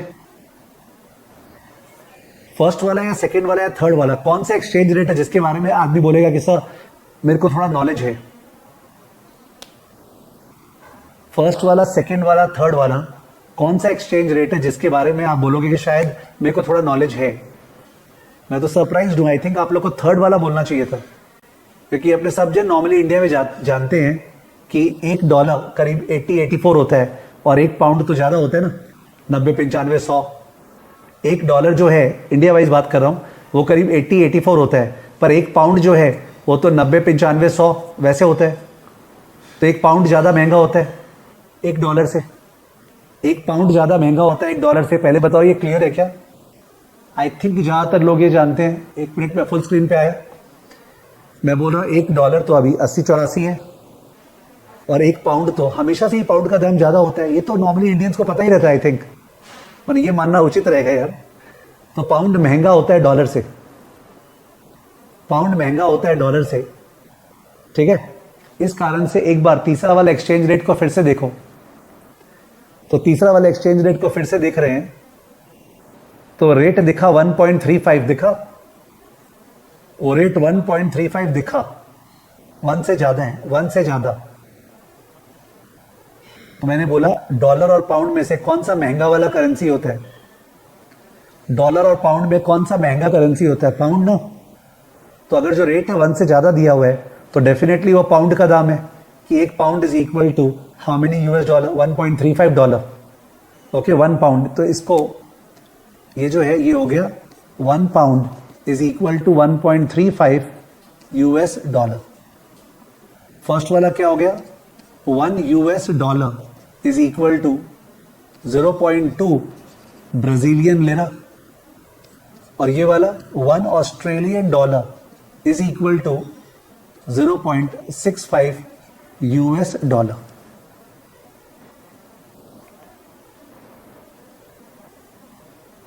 जिनके पास बुक्स है, तो जो क्लास वर्क का सॉल्यूशन बुक है उसको हम लोग वॉल्यूम 3 बोलते हैं, और जो होमवर्क का सॉल्यूशन बुक है उसको वॉल्यूम 4 बोलते हैं। जो क्लास वर्क का सॉल्यूशन बुक है उसको वॉल्यूम 3, और जो होमवर्क का सॉल्यूशन बुक है उसको बोलते हैं वॉल्यूम नंबर 4। ठीक है। तो ये एग्जैक्ट सम तो नहीं है अपने उसमें, बट क्लास वर्क के बुक में ऐसा सिमिलर क्वेश्चन नंबर 2 है पेज 66 में, पर वो निकाल के फायदा नहीं है, बिकॉज सिमिलर क्वेश्चन नहीं है, तो मत निकालना, उसको होमवर्क के फॉर्म में दे दूंगा मैं। Don't bother please, don't. ठीक है, बाद में बात करेंगे। अभी ये क्लियर है? इसमें एक चीज का पिटारा खोल दे रहा हूं तुम्हारे सामने। इसका मतलब जब एक्सचेंज रेट इस तरह से दिया हुआ है, इस तरह से मतलब x/y, ये तरीका क्या? x/y, ये मान रहे हो तुम लोग? कैसा ये जो तरीका है, ये जो तरीका है, मतलब ये जो तरीका दिया हुआ है, ये है a/b। तो इसमें कौन सा बेस करेंसी है? ये बाकी का जितना एग्जामिनेशंस में आज तक पढ़ाया हुआ हूं ना, CFA, FRM, एक्चुअरियल साइंस, उन सब में नीचे वाला बेस करेंसी होता है। पर CA इंस्टीट्यूट में कभी कभी नीचे वाला होता है, कभी कभी ऊपर वाला होता है। तो ये एक दिक्कत की बात होती है। वो दिक्कत मैं आज रिजॉल्व नहीं करूंगा, वो दिक्कत मैं आज रिजॉल्व नहीं करूंगा, ठीक है। बट तुम लोग को माइंड में एक वो आ गया कि वो सर बताने वाले हैं कि जब रेट दिया रहेगा ना a/b, तो हम लोग A को बेस करेंसी माने कि B को, ठीक है। तो एक दिक्कत की बात है। खैर यहाँ पे तो बगल में मैंने लिख दी है, तो अगर कोई चाह रहा है यहाँ पे नहीं सही बता दीजिए, अभी नहीं बताऊंगा मैं, I don't want to, but I have opened this thing कि पहला एम्बिग्विटी जो CA फाइनल एग्जाम में होने वाला है वो इसके बारे में होने वाला है, ठीक है। तो ये एक्सचेंज रेट हो गया। तो पहला वाला जो रेट है $1 इक्वल टू 0.2 BRL, उसमें USD बेस करेंसी है। दूसरा वाला 1 AUD इक्वल टू 0.65 USD, उसमें AUD बेस करेंसी है। तीसरा वाला 1 पाउंड इक्वल टू 1.35 USD, उसमें पाउंड बेस करेंसी है। क्वेश्चन पूछा है, how much $US does Sam need to borrow today, keeping in mind that he already has 8,000 in his savings account to buy the currency in the amount needed for the trip। तो Sam को तो trip में जाना है ना, तो निकाल लेते उसको कितना डॉलर चाहिएगा टोटल ट्रिप के लिए, यूएस डॉलर कितना चाहिएगा, और $8,000 उसके पास है। तो प्लीज बताइएगा प्लीज। ओ ये तो मल्टीपल चॉइस के फॉर्म में दिया हुआ है, तो एक बुद्धि लगाए। पहला वाला ओ सीधा ही पूछा है, एक ही क्वेश्चन है। ये जो ब्राजील में जो घूमने जा रहे हैं ना 10,000, जो ब्राजील में घूमने जा रहा है, तो 10,000 BRL जो है, 10,000 BRL, उसके लिए 10,000 BRL के लिए कितना यूएस डॉलर चाहिए? 10,000 BRL is equal to how many US dollar? आप लोग को 0.2 यूज करना है। 10,000 BRL is equal to how many US dollar? आप लोग को 0.2 यूज करना है। तो या तो 10,000 इंटू 0.2 होगा 2,000, या 10,000 बाई 0.2 होगा 50,000। 10,000 इंटू 0.2 या 10,000 डिवाइड बाय 0.2, सेम लॉजिक है कि बेस करेंसी कौन सा है। ग्रीन में जो एक्सचेंज रेट लिखा है उसमें बेस करेंसी कौन सा है? मुंह से बोलो तो यार बेस करेंसी कौन सा है? Sir base currency US dollar है। तो क्या 10,000 यूएस डॉलर दिया हुआ है? क्या 10,000 यूएस डॉलर दिया हुआ है? बेस करेंसी यूएस डॉलर है। क्या 10,000 यूएस डॉलर दिया हुआ है? नहीं। तो यार यूनिटरी मेथड नहीं लगेगा, इसका मतलब डिवाइड होगा। 10,000 divide by 0.2 50,000। 10,000 divide by 0.2 50,000।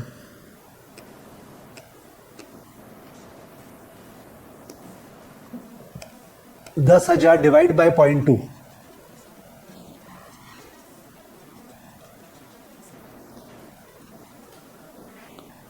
Next 4,500 Australian dollar, और ऑस्ट्रेलियन डॉलर ही बेस करेंसी है। 4,500 ऑस्ट्रेलियन डॉलर ही बेस करेंसी है। तो यूनिटरी मेथड अलाउड, तो मल्टीप्लाई होगा 4,500 इंटू 0.65, 4,500 इंटू 0.65 इक्वल टू क्या? 4,500 इंटू 0.65 इक्वल टू क्या? 2925 यूएसडी, 2925। लास्ट वाला 3,000 पाउंड, और पाउंड ही बेस करेंसी है। 3,000 पाउंड और पाउंड ही बेस करेंसी है, तो यूनिटरी मेथड लग पा रहा है। तो 3,000 into 1.35, 3,000 into 1.35, 3,000 into 1.35 equal to USD 4,050, USD 4,050। तो 50,000 प्लस 2,925 प्लस 4,050, 50,000 प्लस 2,925 प्लस 4,050 कितना? 50,000 US dollar plus 2,925 US dollar plus 4,050 कितना?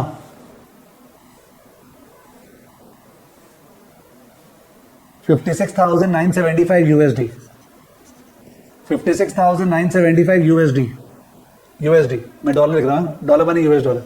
और अपने पास है 8,000, लेस कर दिया 8,000। कितना बोरो करना पड़ेगा इसको ट्रिप के लिए? 48,975 यूएस डॉलर, 48,975 यूएस डॉलर बोरो करना पड़ेगा। अमन बोल रहा है 96,975, कैसे बोल रहे हैं Aman? God knows. 56,975 US dollar चाहिए, 8,000 डॉलर अपने अकाउंट में है, तो 48,975 यूएस डॉलर जो है वो बोरो करना पड़ेगा। 48,975 यूएस डॉलर बोरो करना पड़ेगा, 48,975 यूएस डॉलर बोरो करना पड़ेगा।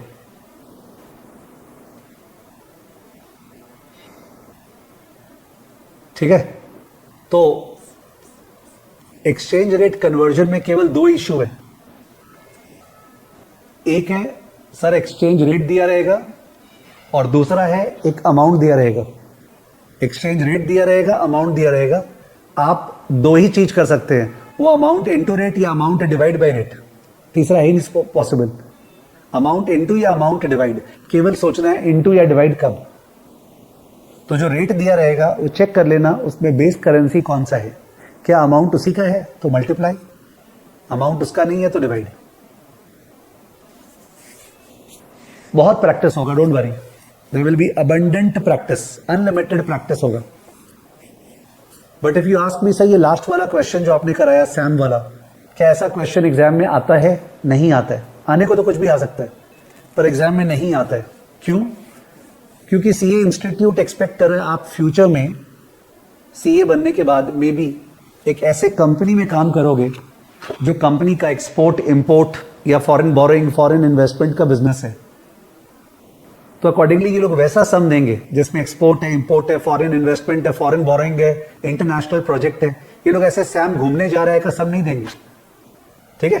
दे वोंट गिव सैम घूमने जा रहा है। यानी अपने शुरू में जो सम्स किए थे कि you invest in Tesla share, ये सब एग्जाम रिप्रेजेंटेटिव है। ऑल्दो सारा का सारा क्वेश्चन जो आज कराए हैं वो एफओडी है। एफओडी माने फ्रॉम आवर डेस्क, यानी मेरे तरफ से है, ठीक है? क्योंकि कन्वर्जन का सम सीए एग्जाम में नहीं आता है। नहीं आता का मतलब नहीं आया है, उतना नीचे लेवल गिराते नहीं है। कन्वर्जन काम आएगा सारे के सारे चैप्टर में, बट कन्वर्जन का अलग से चला के सम नहीं आते। तो जब मेरे को कन्वर्जन पढ़ाना है तो मेरे को तो अपना ही सम लेना पड़ेगा ना। अंडरस्टूड? और कन्वर्जन में एक ही चीज है, अमाउंट, रेट, मल्टीप्लाई या डिवाइड। तो मैंने लिखा है ज्ञान के अंदर, कुछ क्वेश्चंस अपने किए हैं, उसके हेल्प से आप सोचेंगे। You will have some masala to prepare from, ठीक है? जिससे आपको कन्वर्जन समझ में आ जाए। एक और एग्जांपल लो जिससे चेक किया जाए आप राइट कर पाएंगे क्या? एक और एग्जांपल लो, एक और एग्जांपल लो क्या, to check whether you are able to do it right. Yes please. भारी तो लगा नहीं होगा कोई हालत में, the class was not heavy at all, ठीक है? तो और एक एग्जांपल लेते हैं, और टाइट मत होना, लूज। ज्यादा दिमाग लगाओगे तो रॉन्ग होगा, कमती दिमाग लगाओगे तो राइट होगा। दैट्स द पॉइंट, ठीक है? चलो और एक एग्जांपल लेता हूं, तो यहां आ रहा हूं और एक एग्जांपल। चलिए,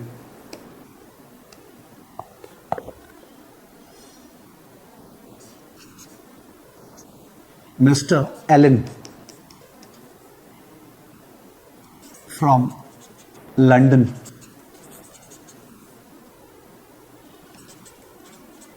wants to travel Europe and requires euro 75,000. If spot rate is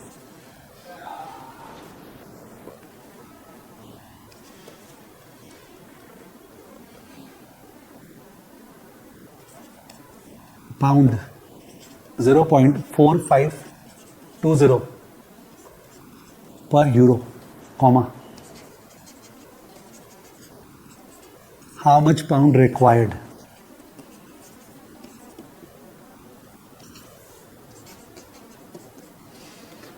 Yes please. या तो आंसर है 75,000 इंटू 0.4520, या आंसर है 75,000 डिवाइड बाय 0.4520, या तो इंटू या divide.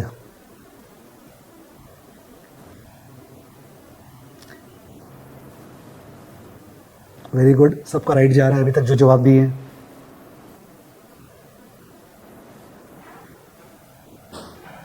Very good, very good, line से राइट आंसर्स आ रहे हैं। वंडरफुल, किसी का रॉन्ग नहीं गया। It is 75,000 into 0.4520, 75,000 into 0.4520। Straight away बात है कि सर जो अमाउंट है वो यूरो है और वही तो बेस करेंसी है। यूरो का अमाउंट और यूरो ही बेस करेंसी है, तो यूनिटरी मेथड एप्लीकेबल है। तो 33,900 पाउंड, 33,900। आदित्य से केवल मिस्टेक हो गया, बाकी सब जन ने राइट दिया जितना मेरा ख्याल गया। Of course I was not able to see all the answers, ठीक है? अब गिवन दैट ये फर्स्ट क्लास है, we will have to discuss all the logistics and everything about the class, ठीक है? मेरे को बाकी सारी बातें डिस्कस करनी है, वो मैं बता देता हूं जिससे कि कंफ्यूजन नहीं हो, ठीक है? Okay, now listen very very nicely. अपने एक सर्टेन मोड पे खड़े हैं, we are standing at a certain inflection point, जहां पे everybody is saying that November 24 में जो पेपर आया था, अब एकदम अलग ही तरह का पेपर आ सकता है फ्यूचर में, लेवल बढ़ते जाएगा. Okay, it is commonly spoken by everyone and we don't know and we should prepare for that way only. Now बाकी सब पेपर्स में, यानी एफआर में, टैक्सेशन वगैरह में, सब में टफ दे सकता है, पर जब एएफएम में टफ देता है ना, तो वो बहुत ही अलग आ सकता है.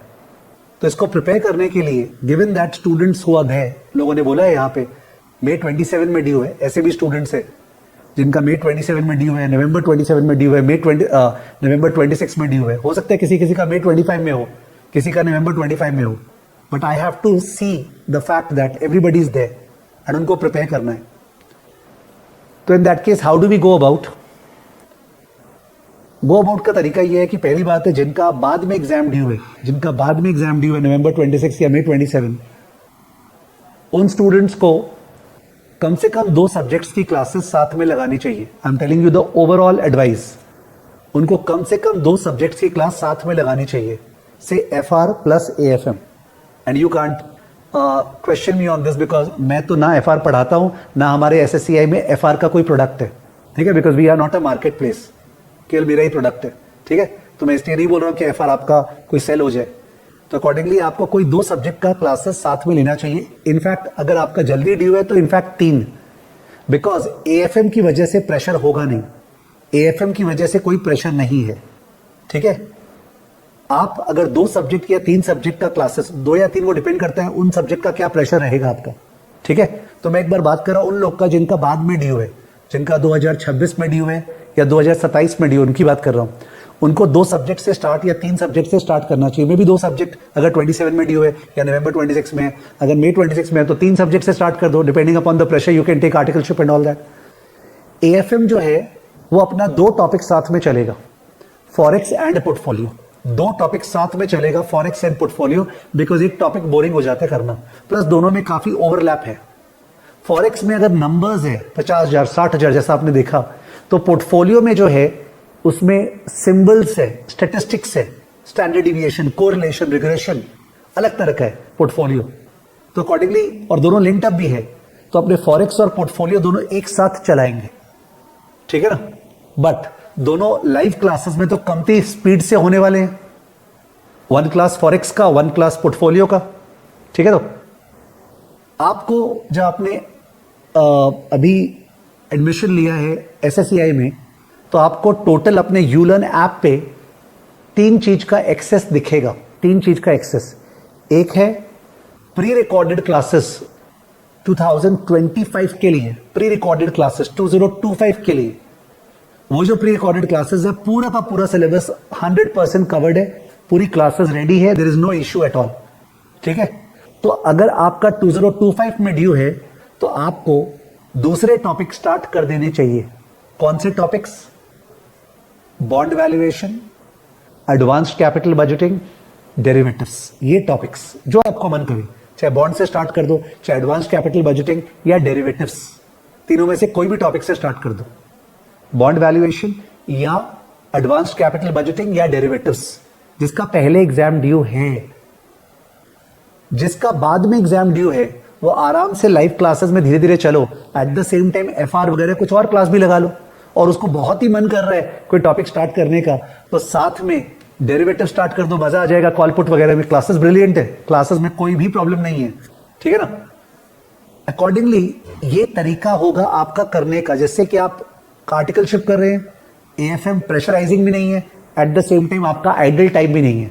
जिनका 2025 में है वो लोग प्री रिकॉर्डेड से कुछ टॉपिक स्टार्ट करें, बॉन्ड या डेरिवेटिव या एएफएम या तीनों, जो जिसमें जितना जोश है. और जो लोग 26 या 27 के लिए करें वो धीरे से स्टार्ट करें फॉरेक्स और पोर्टफोलियो से. ठीक है, आपको तो एक तो प्री रिकॉर्डेड क्लास का एक्सेस मिला है, डिपेंडिंग अपॉन पता नहीं किसका कब ड्यू है. सेकंड, आपको ये न्यू सीए फाइनल एएफएम इस नाम से दिखा रहा है आपके ऐप में, न्यू सीए फाइनल एएफएम. और तीसरा आपको दिखेगा एएफएम होमवर्क सपोर्ट. क्या दिखेगा? एएफएम होमवर्क सपोर्ट के नाम से भी दिखेगा, कल से दिखेगा. तो 3 आपको कोर्स दिखेंगे. तो जिसका 2027 में ड्यू, उसके लिए प्री रिकॉर्डेड काम का ही नहीं है, छोड़ो. तुम ध्यान लगाओ अपना जो न्यू एएफएम है, homework support is not required. Because मैं होमवर्क वही क्वेश्चंस दूंगा जैसे मैं एग्जैक्टली क्लास में करा चुका हूं विद सॉल्यूशन। तो होमवर्क में वही क्वेश्चंस जाएंगे जिनका क्लास में डिस्कशन हो चुका है और सॉल्यूशन दिया हुआ है, ठीक है। तो होमवर्क के लिए आपको कोई सपोर्ट नहीं चाहिएगा, you can look at the solution, move ahead. But अगर आपको फालतू में ही होमवर्क का भी वीडियो सुनना है तो आप होमवर्क सपोर्ट क्लास में जाओगे, but please don't waste your time, मत जाइएगा उसमें। मैं रिक्वेस्ट कर रहा हूं, एडवाइस कर रहा हूं, ठीक है। तो जो अपनी क्लासेस हैं वो करीब 2-2.25 घंटे की होगी, कभी कभी 2.5 घंटे की हो सकती है, 2-2.25 घंटे की क्लास, लाइव क्लास जो होगी। पर वो क्लास ऐप पे 2 दिन बाद चढ़ेगी और अपने को चिंता भी नहीं है, बिकॉज ट्यूसडे का आज क्लास है तो आपका तो फॉरेक्स नेक्स्ट ट्यूसडे है, तो 2 दिन बाद चढ़ेगी।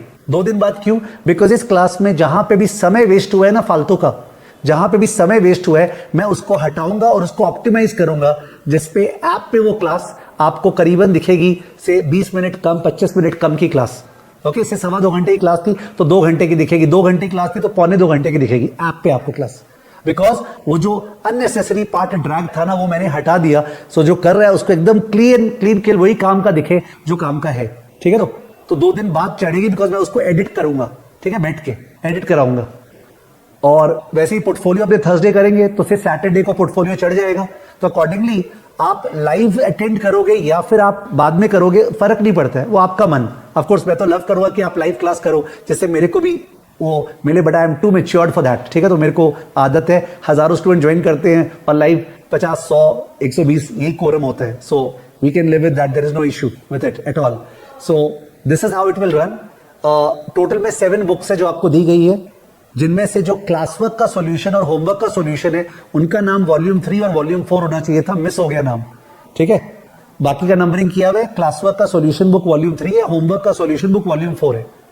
हर दिन जो क्लास में क्वेश्चंस हो रहे हैं वो किताब से ही हो रहे हैं ज्यादातर, और वो जस्ट फॉर अवॉइडिंग कंफ्यूजन एक ड्राइव में अपलोड हो जाते हैं, ड्राइव में, क्लास ड्राइव में अपलोड हो जाते हैं। ओके, ड्राइव में अपलोड हो जाते हैं, तो ड्राइव से आप देख सकते हो कौन कौन सा क्वेश्चन आज हुआ था। जैसे आज हमने 3 क्वेश्चन किए हैं, एक किया था वो टेस्ला वाला, एक क्वेश्चन किया था जनरल मोटर्स वाला, और एक क्वेश्चन किया हमने सैम वाला। 3 क्वेश्चन किया, वो 3 क्वेश्चन जो है मल्टीपल चॉइस के फॉर्म में किया, वो तीनों ड्राइव पे अपलोड रहेंगे और किताब में भी मौजूद है, या तो सेम ही एकदम सिमिलर या सेम टू सेम, ठीक है।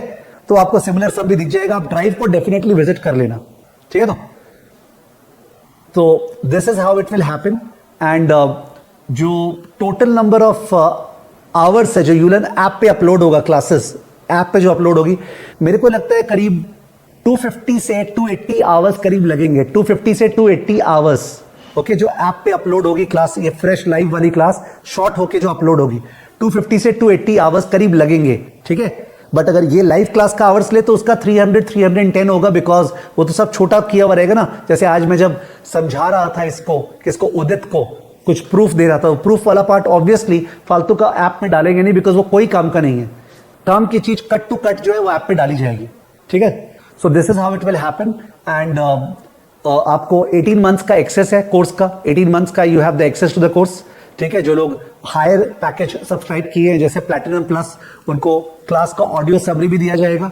जो लोग प्लैटिनम किए हैं उनको रिवीजन क्लासेस, लास्ट पे रिवीजन कैसे करना है और उसका 2 बुक एक्स्ट्रा वो मिल रहा होगा, ठीक है। और बाकी जो क्या बोलते हैं गोल्ड किए हैं उनका अलग व्यू है, और जो मतलब इतना पैकेज भी ध्यान नहीं देते, I don't remember these things, ठीक है। Please understand my entire thing कि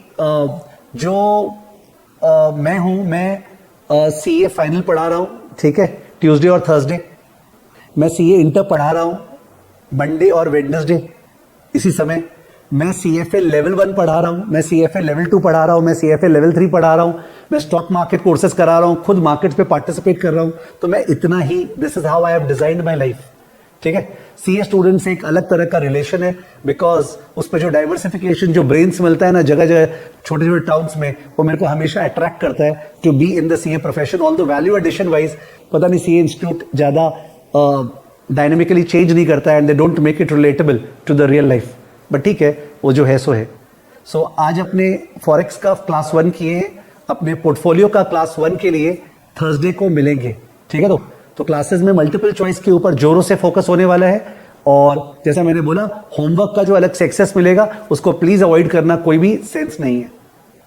आयुष अग्रवाल का एक डाउट है, my plan is to complete AFM by Feb end. Feb end माने अभी, ओके 4 महीने में, and then start FR. Should I go ahead this with this और start both the classes simultaneously? Also, can you suggest a game plan for May 27 to get an AIR so that right efforts in the right direction can be put? Ayush, I think आपको FR साथ में start करना चाहिए. और बहुत सारे topics FR के और AFM के लिंक्ड होते हैं. जैसे FR में जो पूरा का पूरा डेरिवेटिव अकाउंटिंग होता है ना, कौन सा accounting standard I don't remember, वो पूरा इसके ऊपर डिपेंडेंट होता है. तो क्यों आप फेब में स्टार्ट करोगे? वो गए जमाने जब लोग one subject at A time करते थे. अभी क्या होता है, बोरियत हो जाता है एक ही सब्जेक्ट से. मैंने बिलीव मी, मतलब यू शुड, आपका May 27 में ड्यू है, आपको डेफिनेटली FR साथ में स्टार्ट करना चाहिए. ठीक है. कृतिका पूछ रही है सर FR का ट्यूशन किससे लें? एकदम भी नहीं, आई डू नॉट नो. ठीक है, आप अपना खुद का ब्रेन लगाएं, आपका खुद का जो कंस्ट्रेंट था उसके हिसाब से डिसाइड करें. ठीक है, I am not the best person to जज इन दिस रिगार्ड. अक्षत पूछ रहा है want to plan CFA level 2 इन November 25 एंड मैं attempt you in November 26 for CA final. So what is the strategy, please suggest. तो अक्षत, मेरे को लगता है आपको अलग से टॉपिक स्टार्ट कर देने चाहिए.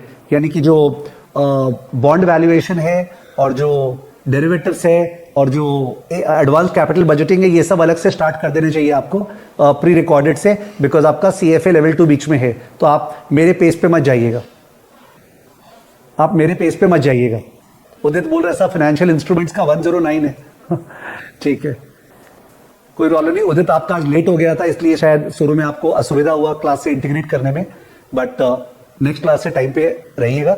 एंड मैं बताया तो मैं जनरली नाम नहीं लूंगा क्लासेस में. I will not take names in the classes. तो किसी को अगर मन में बुरा लगे सर नाम नहीं लेते हो, please you have to be professional. अपने आगे स्मूथली क्लास को करना चाहेंगे जिससे क्लास फालतू में स्ट्रेच नहीं हो. ठीक है ना. So with this I take your leave. Drive पे शेयर होगा सब कुछ. जैसे मैंने जो टॉपिक बोले ना सेक्शन ए में, वो टॉपिक्स है जो अपने शुरू में करने वाले हैं. सेक्शन बी में वो टॉपिक्स जो बाद में करने वाले हैं. सेक्शन ए सेक्शन बी का एक PDF शेयर होगा आपसे, वो भी शेयर होगा, देख लीजिएगा. उसके अलावा कुछ स्टूडेंट्स यही बोलते हैं कि सर आप जिस तरह चैप्टर्स का नाम देते हो और CA इंस्टीट्यूट के मैट में जो चैप्टर्स का नाम है ना, कई बार समझ में नहीं आता है. तो एक मैपिंग शीट शेयर होगा, जैसे आप हमारा चैप्टर उनका चैप्टर समझ पाओ. ठीक है, वो मैपिंग शीट. और जो नंबर ऑफ आवर्स लगने वाले हैं मोटा मोटी हर टॉपिक में, उसका भी एक शीट शेयर होगा. पर उसके लिए मेरा कॉलम मत पकड़ना कि आपने इतना आवर्स बोला था. तो मैं 2-3 चीज और शेयर करूंगा ड्राइव पे, प्लीज ड्राइव चेक कर लेना. ठीक है ना. So with this I will end. We are meeting on Thursday. And और एक रिक्वेस्ट है, request that I think it would be better if we meet at 6:30 PM instead of 7 PM.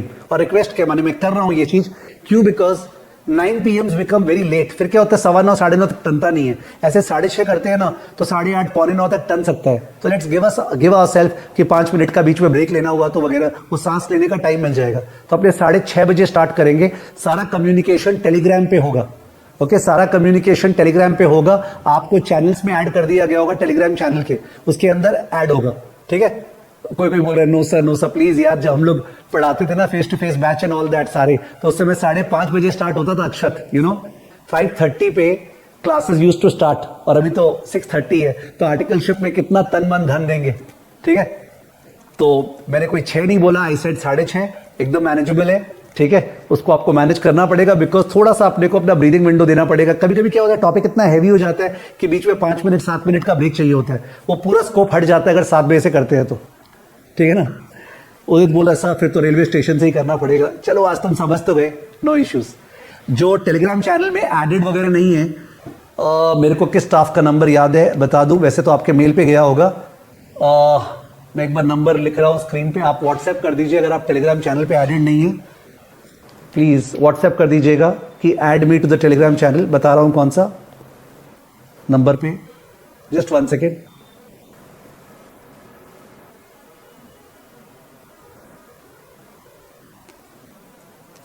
7595058006 7595058006 ये number है. तो ये बंदे का नंबर सेव कर लीजिए by the name of Amit SSCI. और ये टेलीग्राम पे आपको ऐड करते हैं प्राइवेट चैनल पे. ओके, प्राइवेट चैनल पे 7595058006. ठीक है. तो ये आपको टेलीग्राम चैनल पे ऐड करेंगे प्राइवेट. ऑफ कोर्स SSCI का ओपन चैनल भी है AFM का, बट प्राइवेट चैनल पे हर एक इन्फॉर्मेशन जाएगी क्लास के टाइमिंग के बारे में वगैरह वगैरह के बारे में. तो इसलिए उसमें होना जरूरी है. ठीक है. ओके तो मिलते हैं आपसे थर्सडे को। एंड हर समय दोनों स्क्रीन दिखेगी, डोंट वरी, मेरा चेहरा दिखते रहेगा। आज बहुत जन वो बोल रहे थे कि सर आधे टाइम पे तो चेहरा दिखता ही नहीं है। Okay, that's because the staff is not there, so some screens are not set, they will be set in the next class. Okay, तो मिलते हैं थर्सडे को। पोर्टफोलियो मैनेजमेंट और बिल्डिंग ब्लॉक का क्लासेस कर लेना। बिल्डिंग ब्लॉक का link अभी शेयर कर दे रहे, किसी का नहीं हुआ है तो केवल 2 ही क्लास है, वो डेफिनेटली कर लेना, उसके बिना दिक्कत होती है समझने में। बाय।